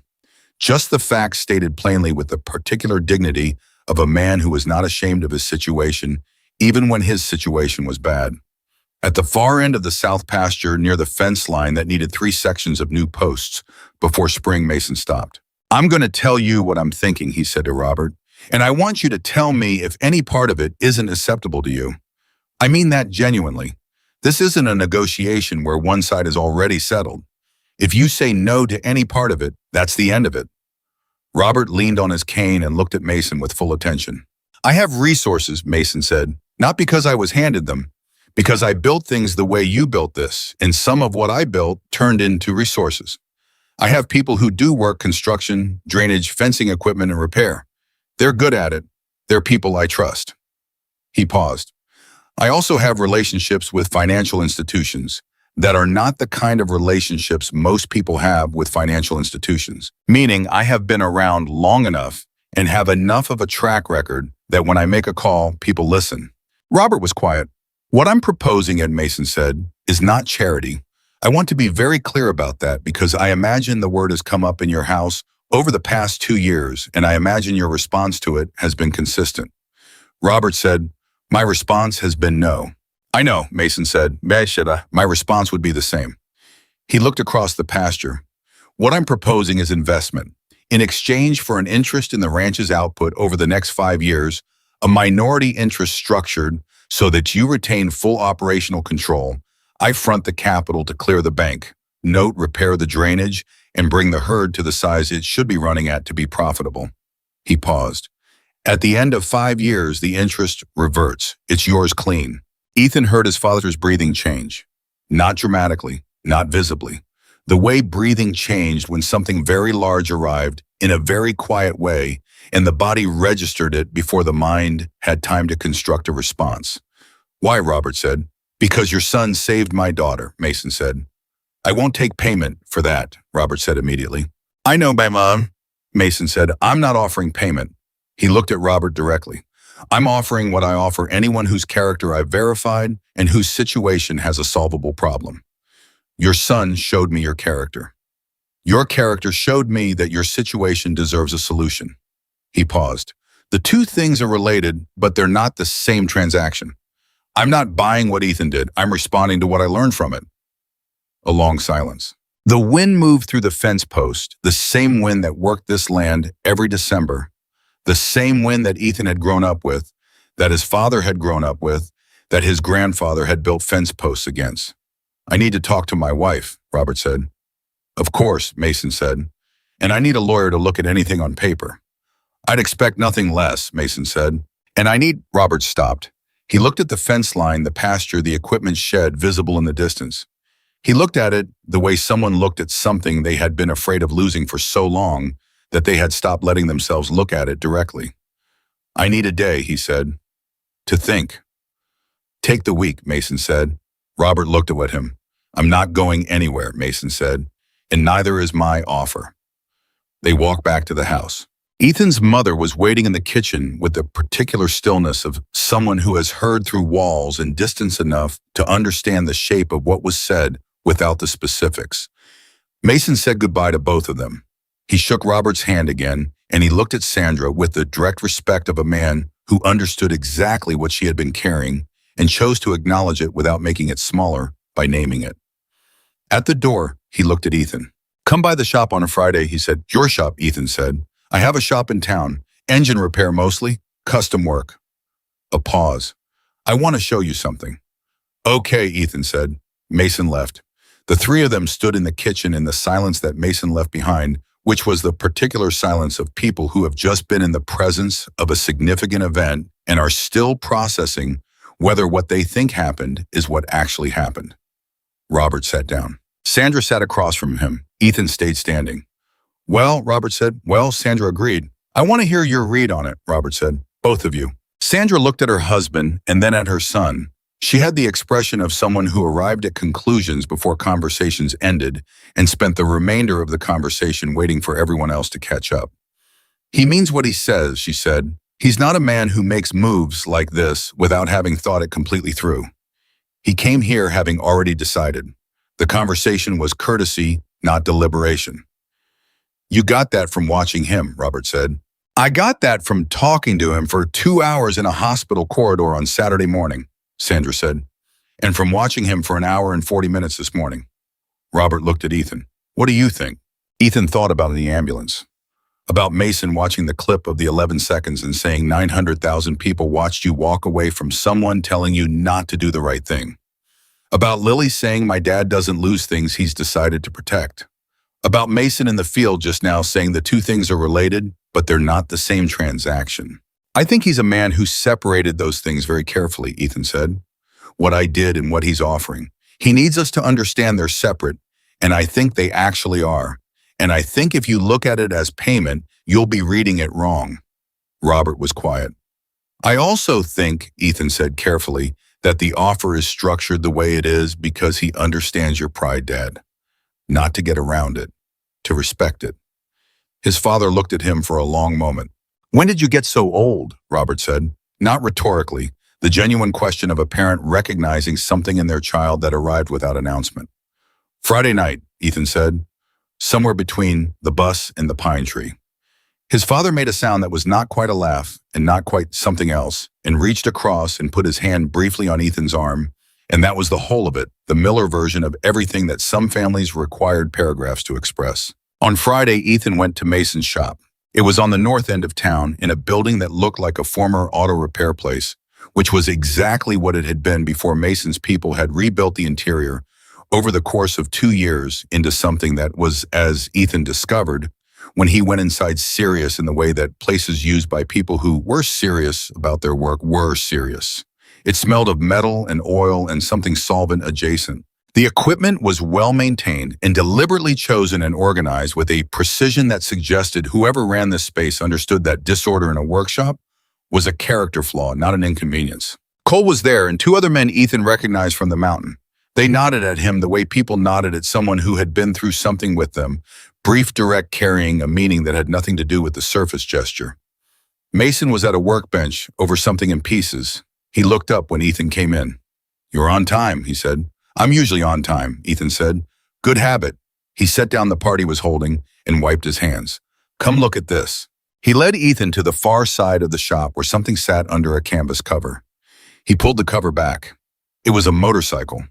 Old, maybe 40 years old, Ethan estimated, but not in the condition that 40 years left things that weren't cared for. It had been partially restored and then stopped in the way that projects got stopped by life intervening. The frame was true, the chrome was polished, the engine casing was clean, but it wasn't finished. "Whose was it?" Ethan said. "My father's," Mason said. Ethan looked at the bike and then at Mason. "I've been working on it for 6 years," Mason said. "Off and on, mostly off." He looked at the motorcycle with an expression that Ethan recognized because it was the same expression his father used looking at the south pasture, something between love and the particular grief of things that were important and incomplete. "I'm not in a hurry with it. It'll be right when it's right." "Why are you showing me?" Ethan said. Mason looked at him. "Because I want you to understand something," he said.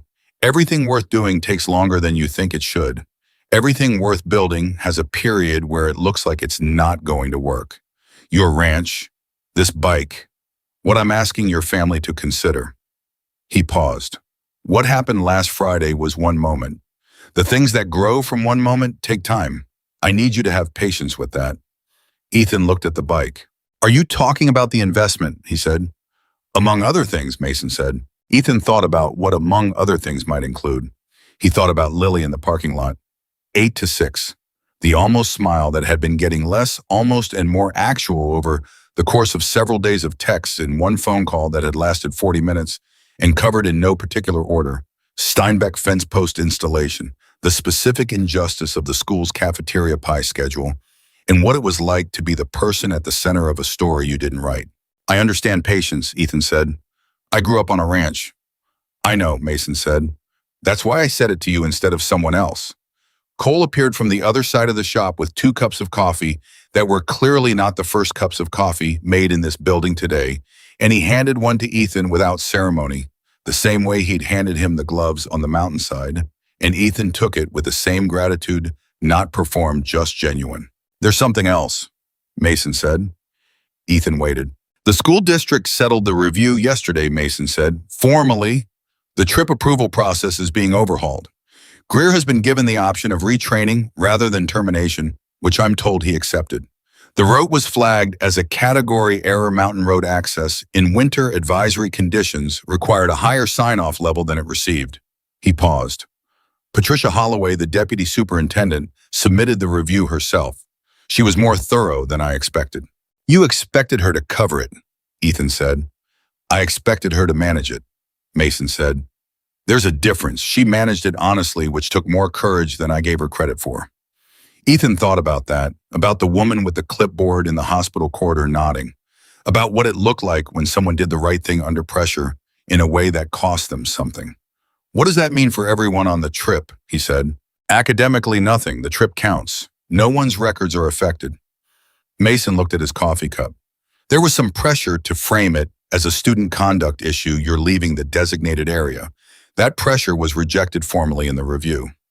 He paused. "With some assistance." "Your assistance," Ethan said. "My assistance," Mason confirmed without apology. Ethan was quiet for a moment. "I want to ask you something," he said, "and I want you to tell me the honest version." Mason looked at him. Ask. "Is any part of what you're doing, the investment, the school review, being here, all of it, is any part of it about the 900,000 views?" Silence. Mason set his coffee down on the workbench. "That's a real question," he said. "Yes," Ethan said. "The honest version," Mason said slowly, "is that the views changed the timeline but not the direction. I had already arrived at certain conclusions before that clip existed. About your family. About the kind of people you are." He looked at Ethan directly. What happened on Friday confirmed what I suspected. The clip made it public. Those are two different events. He paused. Did the public nature of it create momentum? Yes. Do I mind that momentum? No. Would I be here if the clip didn't exist? He held Ethan's gaze. Yes, it would have taken me longer to get in the door, but I would have gotten here. Ethan believed him. He believed him because of the way Mason had said, my father doesn't lose things. He's decided to protect the past tense, the already decided the before the clip and before the crowd. Okay, Ethan said. Okay, Mason said. They stood in companionable silence for a moment over their coffee. She beats me at cards, Ethan said. Mason looked at him. Lily, Ethan said. She beats me consistently at gin rummy. I wanted you to know in the interest of full disclosure. Something happened to Mason Grayson's face that Ethan had been waiting to see since Saturday morning. It arrived without warning complete, and it was a smile. Not the edge of one, not a suppressed version. An actual full smile, brief but real. The smile of a man who didn't deploy them carelessly and therefore made them count when they appeared. She beats everyone at cards, Mason said. She has since she was 10. I don't know where she learned it. Not from me. Her mother, Ethan said.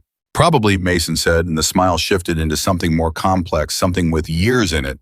Her mother is a formidable woman. Lily mentioned she was coming to the hospital. She did. She and Lily talked for a long time. He paused. Her mother and I have been not together for a while, but we are always her parents. That doesn't have an off switch. No, Ethan said. I don't imagine it does. Mason picked up his coffee again. Your parents, he said. 40 years. 42 in March, Ethan said. You can see it, Mason said. The way they talk to each other. The shorthand. He paused. You build that, you don't find it. That's what my dad says. Smart man, Mason said. He says the same about you, Ethan said. Or he would if he were the kind of person who said things like that easily. What he actually said was that you're the first person who's talked to him about the drainage situation who understood what he was actually talking about. High praise, Mason said with a dryness that was the closest thing to humor Ethan had heard from him, which made it feel like a gift. His phone buzzed. He looked at it. Lily, how's the shop? He typed back, your dad has your grandfather's motorcycle in here. Did you know that? A pause? Then he never shows anyone that. He looked up at Mason. Mason was examining the engine casing on the bike and not looking at Ethan, which was the body language of a man who was aware of a conversation happening and was choosing not to acknowledge it. Ethan typed, I noticed. Lily typed back, come by later. I have something to tell you. He put his phone in his pocket. I'm going to go see Lily this afternoon, he said to Mason. I know. Mason said, still examining the engine casing. Ethan looked at him. You know, she mentioned it this morning. He didn't look up. She mentioned it in the particular way she mentions things she doesn't want me to comment on. Did you comment on it? I did not, Mason said. Are you commenting on it now? Mason looked up. His expression was entirely level. No, he said. He went to see Lily at 3 in the afternoon. She lived in a house on the east side of town that was larger than he'd expected and quieter than her father's reputation suggested a house attached to that reputation should be. He had been constructing an image of where Lily lived based on partial information, motorcycles, leather, the specific aesthetic of a Hells Angels household and the house with the clean front porch and the 2 weathered rocking chairs and the bird feeder that needed refilling, revised that image in a way that felt important. She opened the door before he knocked. She had a book in one hand, thumb holding in her place, and she was wearing the same canvas coat, his canvas coat which she had still not returned and which he had stopped expecting back. You're wearing my coat, he said. I'm returning it in person, she said. It seemed rude to mail it. You've been wearing it for 5 days. It's warm, she said. Come in. He came in.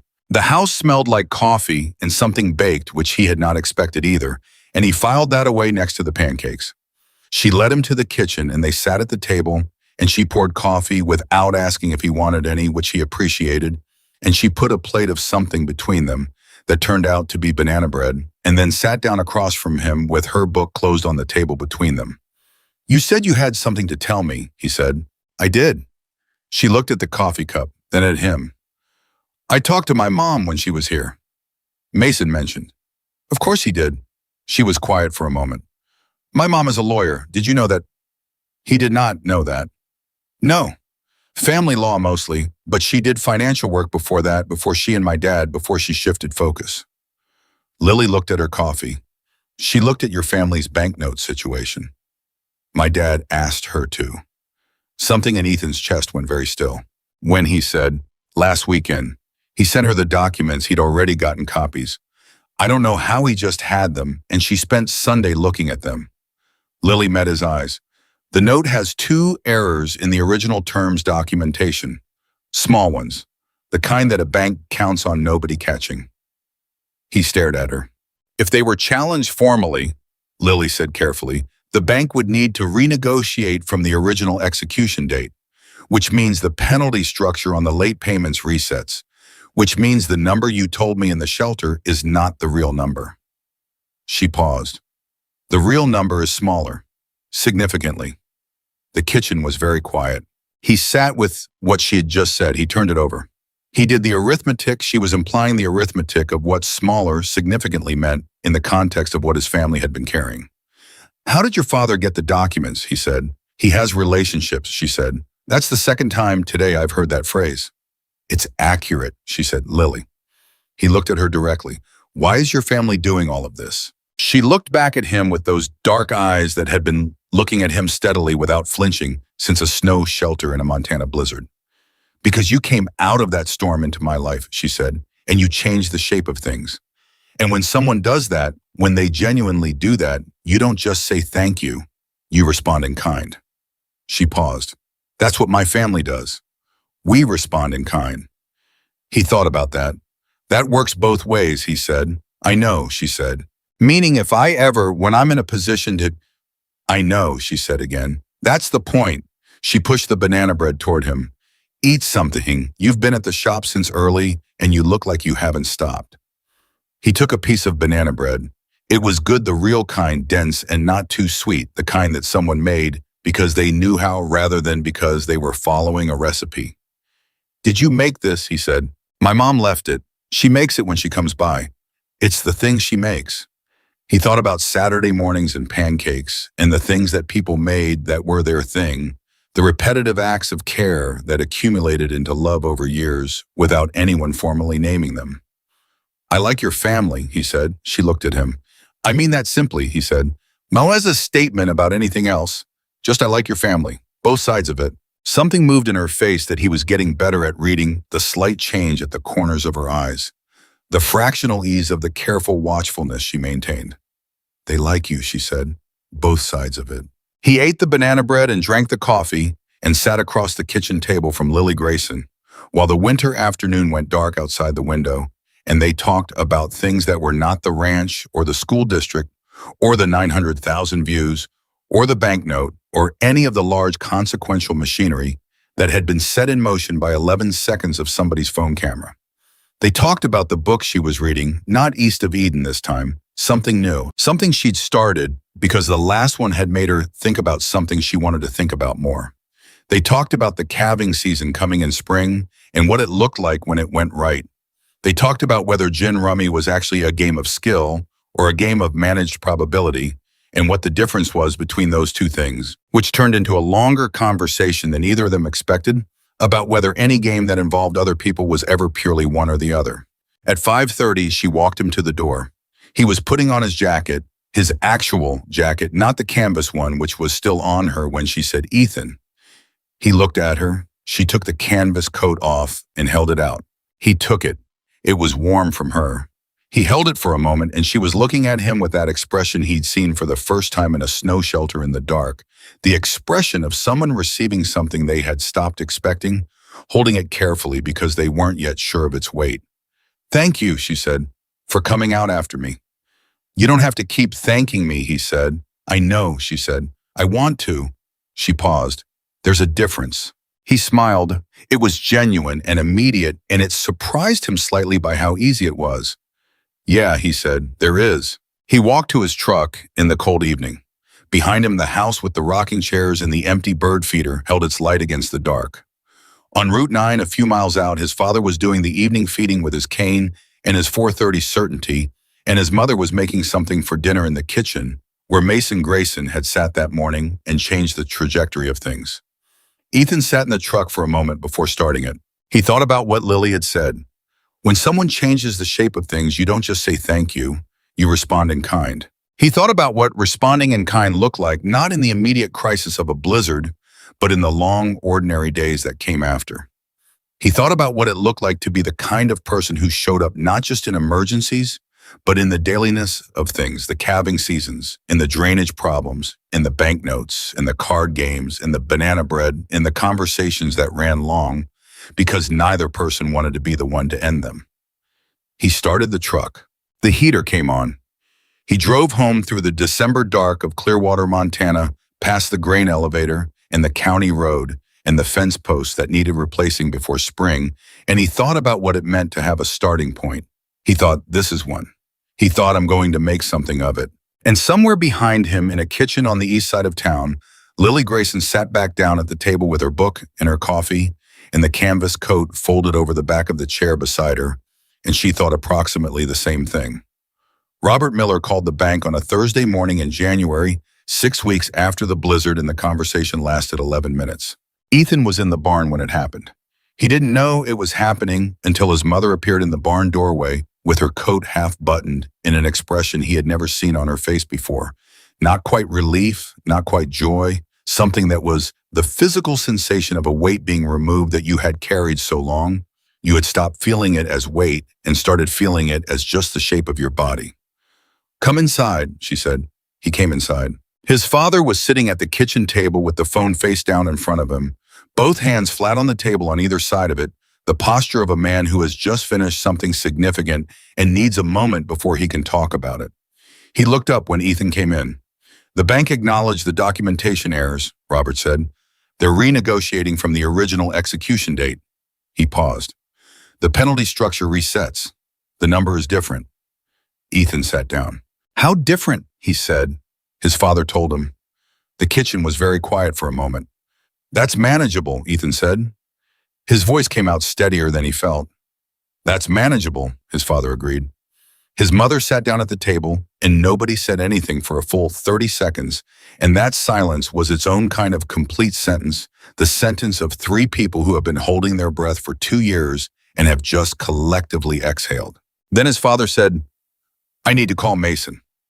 I know, Ethan said, and I need to call his ex-wife, Robert said. Elena, she found those errors. I need to call her before I call him. Ethan looked at his father. What? Robert said. Nothing, Ethan said. I just didn't know you knew her name. I know a lot of things, his father said mildly, reaching for the phone. I'm slow, I'm not unaware. He called Elena first. Ethan listened to half of a conversation that was brief and direct and ended with his father saying, I understand the difference and I'm grateful for both, in a tone that was the most formal version of gratitude that Robert Miller was capable of producing, which was still more genuine than most people's elaborate versions. Then he called Mason. That call lasted 4 minutes. Ethan caught his father saying a yes twice, and thank you once, and I'll think about what you said, which was Robert Miller's version of, I'm probably going to say yes, but I need another week, which Mason apparently understood, because the call ended in a way that sounded mutual rather than unresolved. Robert put the phone down. The investment offer stands, he said, modified. He wants a shorter interest period, 3 years instead of 5, same reversion terms. Why shorter, Ethan said. He said. Robert paused, something crossing his face that was wry and slightly wondering. He said he doesn't need 5 years' worth of interest in a cattle operation. He needs to know the operation is stable enough that the people running it can think past the next payment date. Ethan sat with that. He's not investing for return, Ethan said. No, his father said. He's not. Then what is he investing for? His father looked at him for a long moment. He said something at the end of the call, Robert said slowly. He said a community where good people can't keep what they built isn't a community worth much. And then he said, I've decided this particular community is worth something. The words landed in the kitchen like something solid. He said that, Ethan said. He said that, his father confirmed.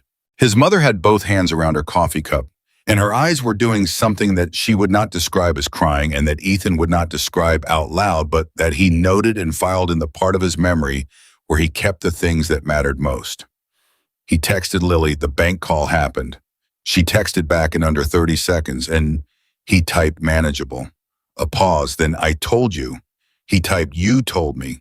She sent back a single cardsuit emoji spades, which he understood immediately as a reference to gin rummy and to 8-6 and to the ongoing score between them that had now reached through continued games over the past 6 weeks, a total of 23-18 in her favor, which she tracked in a notebook and he pretended not to care about.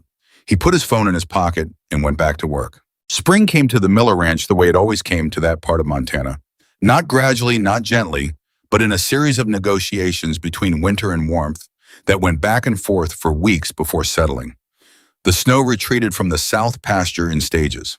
The drainage work had been done in February by 3 of Mason's people who arrived on a Tuesday with equipment and permits in a plan that accounted for the county road culvert issue in a way that the County Road Commission had not managed in 4 years. Mason had not been present for the work, which Ethan understood as deliberate. This was not something Mason needed to oversee because the people he sent were competent and trusted and did not require oversight to do their jobs correctly. The culvert was replaced on a Thursday. Ethan stood in the field and watched it happen and felt something shift in the land under his feet, which was probably not literal, but felt literal in the way things felt when they changed in a direction you had stopped believing they could change. His father watched from the fence, both hands on the post, not leaning on his cane for once standing straight in the March cold. 4 years, his father said, not to anyone in particular. 4 years, Ethan agreed. Robert was quiet for a moment. Your grandfather would have had something to say about this. What would he have said? His father thought about it. He would have said that the land was always going to be fine, that it was only ever the people who needed help. He paused. He believed the land was patient, that it waited for the people to get their situation sorted. Ethan looked at the pasture. I think he was right, he said. The calving season started in late March and ran through April, and it was the best one they'd had in 4 years, which was partly weather and partly the herd improvements that Mason's investment had made possible, and partly Ethan believed the particular energy of people doing work they were no longer afraid of losing. Fear was a bad companion for the kind of attention that cattle work required. You couldn't listen to an animal when you were listening to the sound of your own anxiety. He texted Lily photos of calves at 2 a.m. because he knew she'd be awake, which she was because she was 3 weeks from graduation and had been finishing a paper on Steinbeck that she'd been working on since February, and that had grown into something her English teacher had described as the best student paper she'd read in a decade, which Lily had reported to Ethan with the measured understatement of someone who was genuinely pleased and wasn't going to perform otherwise. Calves at 2 a.m., she texted back. This is your life now. This has always been my life, he typed. Now I'm not worried about losing it. A pause, then how does that feel? He thought about it. He was sitting on an overturned bucket in the barn with a newborn calf warming under a heat lamp nearby, and the sound of the herd settling in the stalls around him, and the smell of hay and livestock, and the particular cold of a March night in Montana coming through the gaps in the barn walls. Like the difference between walking on ice and walking on ground, he typed. You didn't realize how much of your energy was going to balance until you didn't need to balance anymore. She took a moment to respond.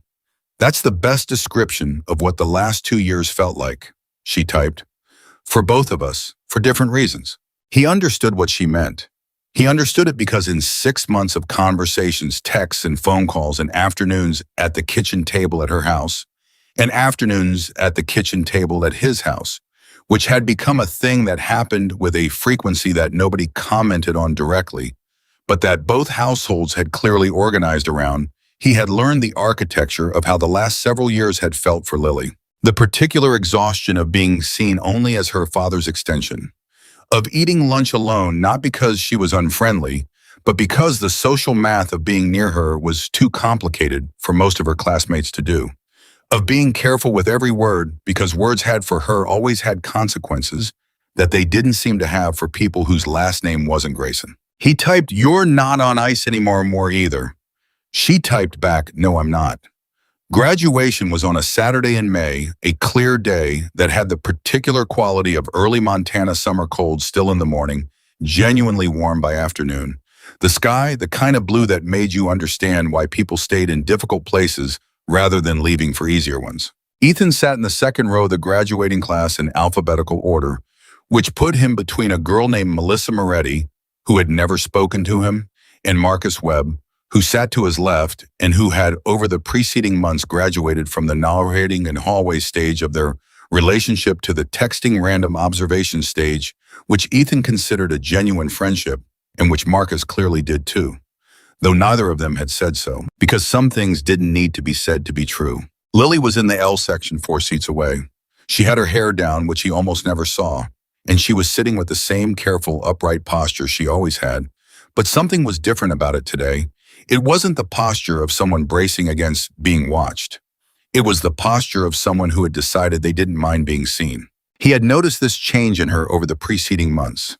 It hadn't happened all at once. It had happened in increments the way the drainage work had changed the south pasture, not a dramatic transformation, but a gradual revelation of what had always been there under the problem. She had started sitting at different tables at lunch in the weeks before graduation.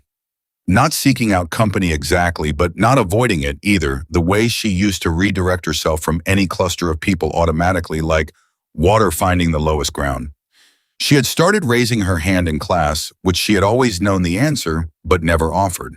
She had stopped doing the things she used to do when someone called her name across a hallway, that fractional flinch, the brace for what the attention might mean. She had started trusting that being seen didn't mean being reduced.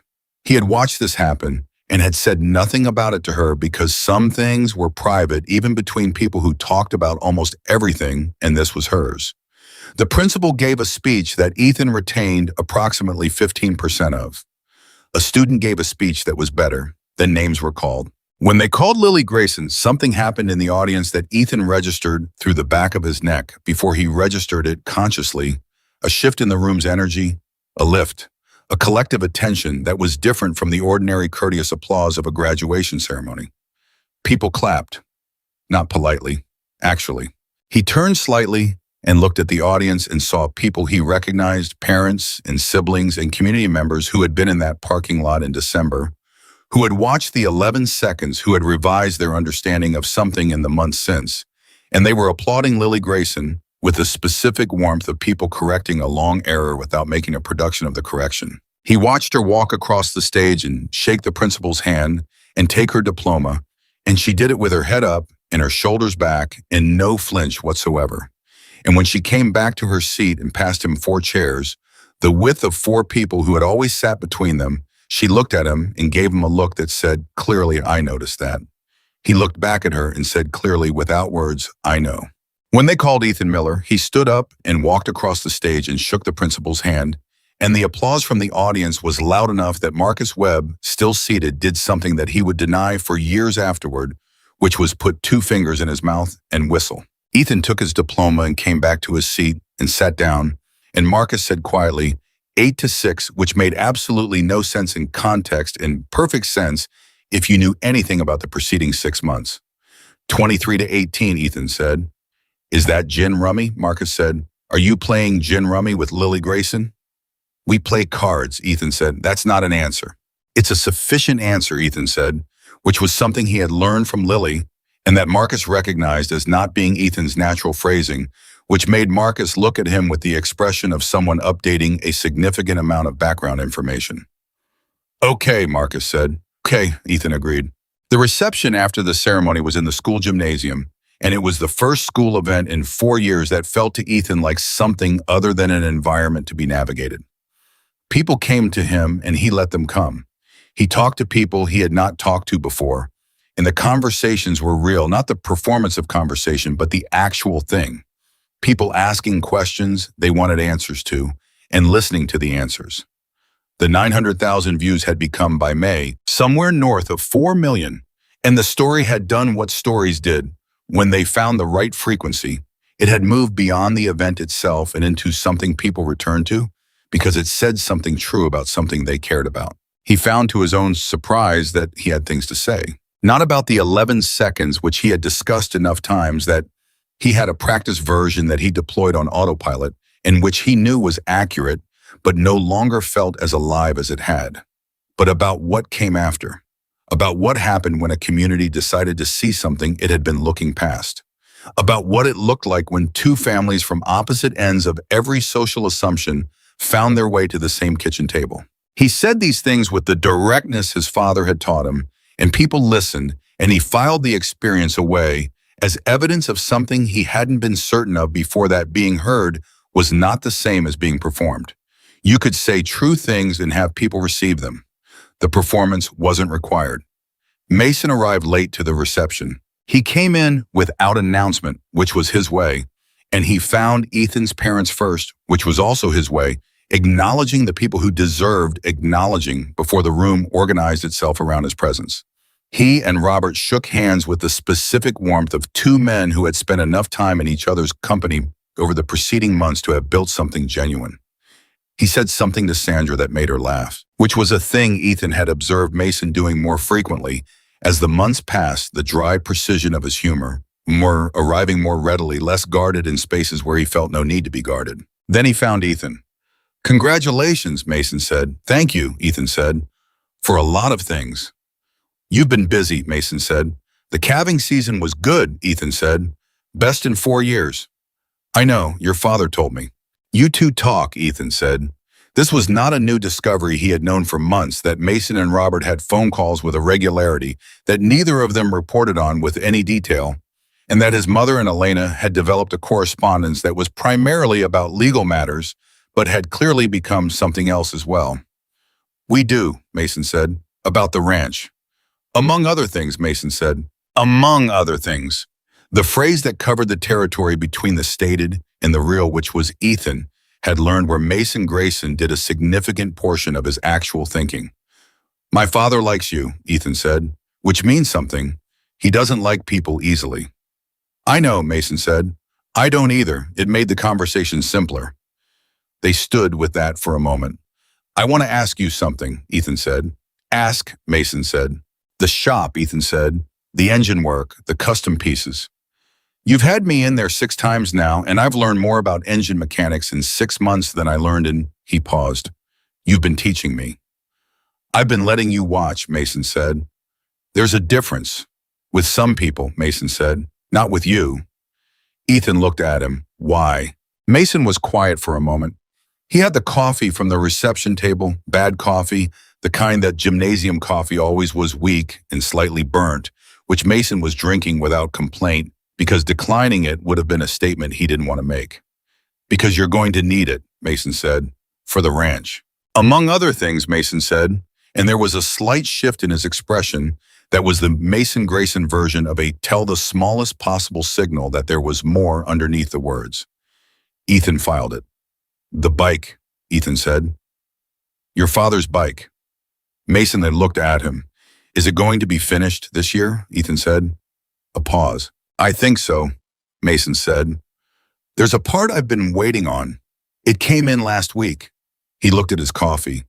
"Lily wants to be there when it runs for the first time." "She told me," Ethan said. Mason looked at him with an expression that was now entirely comfortable with the fact of how much Ethan and Lily told each other, which had taken a few months to reach, but had arrived and settled. "She also told me," Ethan said, "that she's not going to the university in Missoula." A pause. "She told you that," Mason said. "Last week," Ethan said. "She said she deferred. She's taking a year." He paused. "She said she has things she wants to think about that she can't think about in a classroom yet." Mason was quiet for a moment. His expression had the quality of someone who knows something and is deciding how much of what they know to share. "She's right," he said finally. "She needs the year. Are you okay with it?" Mason looked at him directly. "She's 19 years old and she knows her own mind better than most people twice her age know theirs," he said. "What I think about her choices is relevant to me. It's not binding on her." Ethan nodded slowly. "I said the same thing to her," Mason said, in approximately those words. "How did she respond?" "She said she knew." A pause. "And then she said she was glad I said it anyway." Ethan understood that entirely. He found Lily 20 minutes later near the gymnasium doors, talking to a girl he recognized as the one from the parking lot in December. The one who had stopped her on the way in, the 30 seconds that had been more significant than 30 seconds had any right to be. They were talking with the ease of people who had been doing it long enough to be past the careful stage, and Lily was laughing at something. And the laugh was genuine and full, and not the careful, partial version she deployed in context where she wasn't sure of the ground. He waited until the conversation finished. She came over. "How are you doing?" she said. "Good," he said, and meant it completely, which was a thing he would have had to qualify 6 months ago. "How are you?" "Good," she said, and also meant it completely, and they looked at each other with the particular ease of two people who had arrived at the same place from entirely different directions and found it suited them both. "I heard you're taking the year," he said. "I told you last week." "I know, I'm acknowledging it out loud." She looked at him. "Are you okay with it?" The question was direct and genuine, and it landed with the weight she'd intended, which was the weight of something that mattered to her. He held it seriously. "Yes," he said, "I'm okay with it." He paused. "I'm also not going anywhere," in case that was part of the calculation. Something moved in her face that was complete. "It was part of the calculation," she said.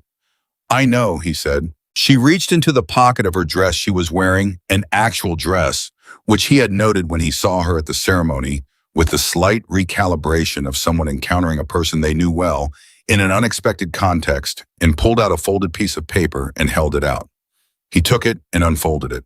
It was a handwritten tally, 2 columns, his name and hers, with game results going back to the first gin rummy game in the hospital. Every game was logged with the winning margin and the date. At the bottom, the current total 23-18 her favor. He looked up. "Why did you write this down?" he said. "So you couldn't revise the history," she said. "I wouldn't revise it." "I know," she said. "I wrote it down anyway." She paused. "The year is going to go fast. And then I'll be in Missoula, and you'll be on the ranch. And I wanted us to both have something that—" She stopped. She found the right words. Something that marked the starting point. He looked at the tally. He thought about starting points. About East of Eden, and the conversation in the snow shelter, and the thing Lily had believed since she was 7 years old. About his father saying, "When did you get so old?" and the answer being somewhere between the bus and the pine tree. He folded the paper carefully and put it in his jacket pocket. "Can I add to it?" he said. "You'd better," she said.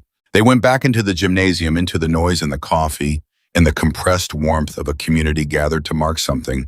And the thing that Ethan noticed, the thing that was different from every other school event he had ever attended in this building, was that he walked back in with someone beside him. Not behind him, not ahead of him. Beside him.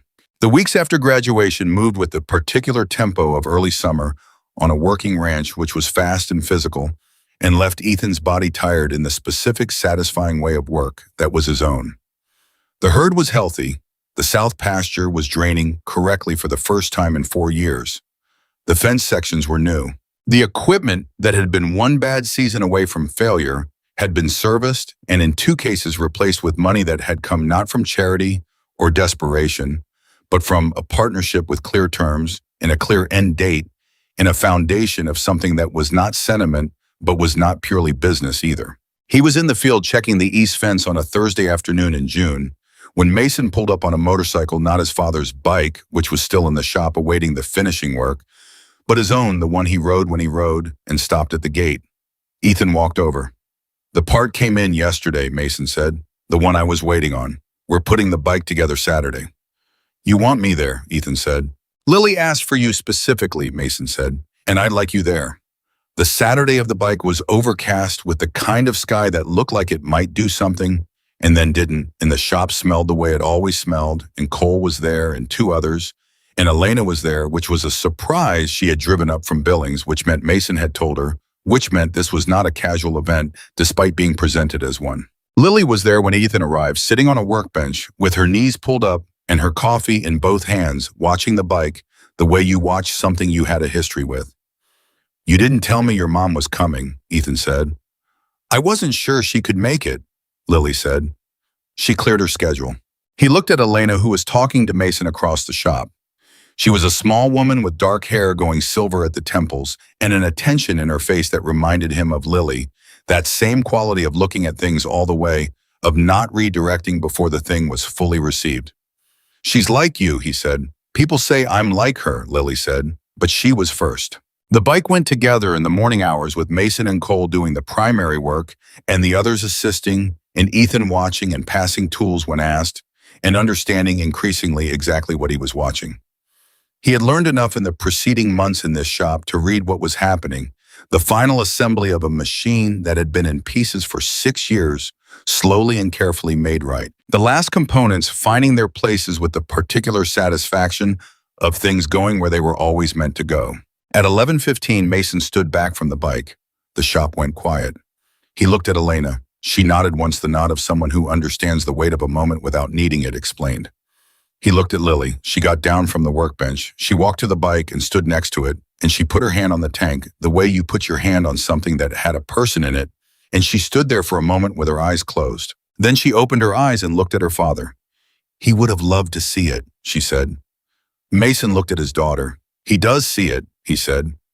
Lily nodded. Her jaw was set with the deliberate control of someone managing something large in a small space. Mason looked at Cole, who handed him the key. He started the bike. The engine turned over on the third try and caught and settled into a sound that filled the shop. Not loud, not rough. The sound of an engine that had been rebuilt correctly, that was running the way it was designed to run, even and steady, and with a low authority that you felt in your chest. Everyone in the shop was still. Ethan looked at Mason Grayson, who was looking at his father's motorcycle running for the first time in decades, and what was on Mason's face was not complicated. It was not the controlled, layered, carefully managed expression that Mason wore in the world. It was simple. It was the face of a man who had finished something, who had brought something back, who was hearing in the sound of an engine something that sounded to him like a voice he had loved and missed for a long time. He reached out and put his hand on Lily's shoulder without looking at her. She put her hand over his without looking at him. They stood like that for a moment, father and daughter, with the engine running between them, and Elena watching from a few feet away, with her coffee held to her chest, in an expression that was private and complete. Ethan looked away from all of it because some moments were not his to witness fully, and he understood the difference. He looked at the shop, at the tools on their hooks, and the equipment on its racks, in the particular quality of a space used by people who were serious about their work. He thought about the 6 months he had spent here learning, watching being taught without being told he was being taught.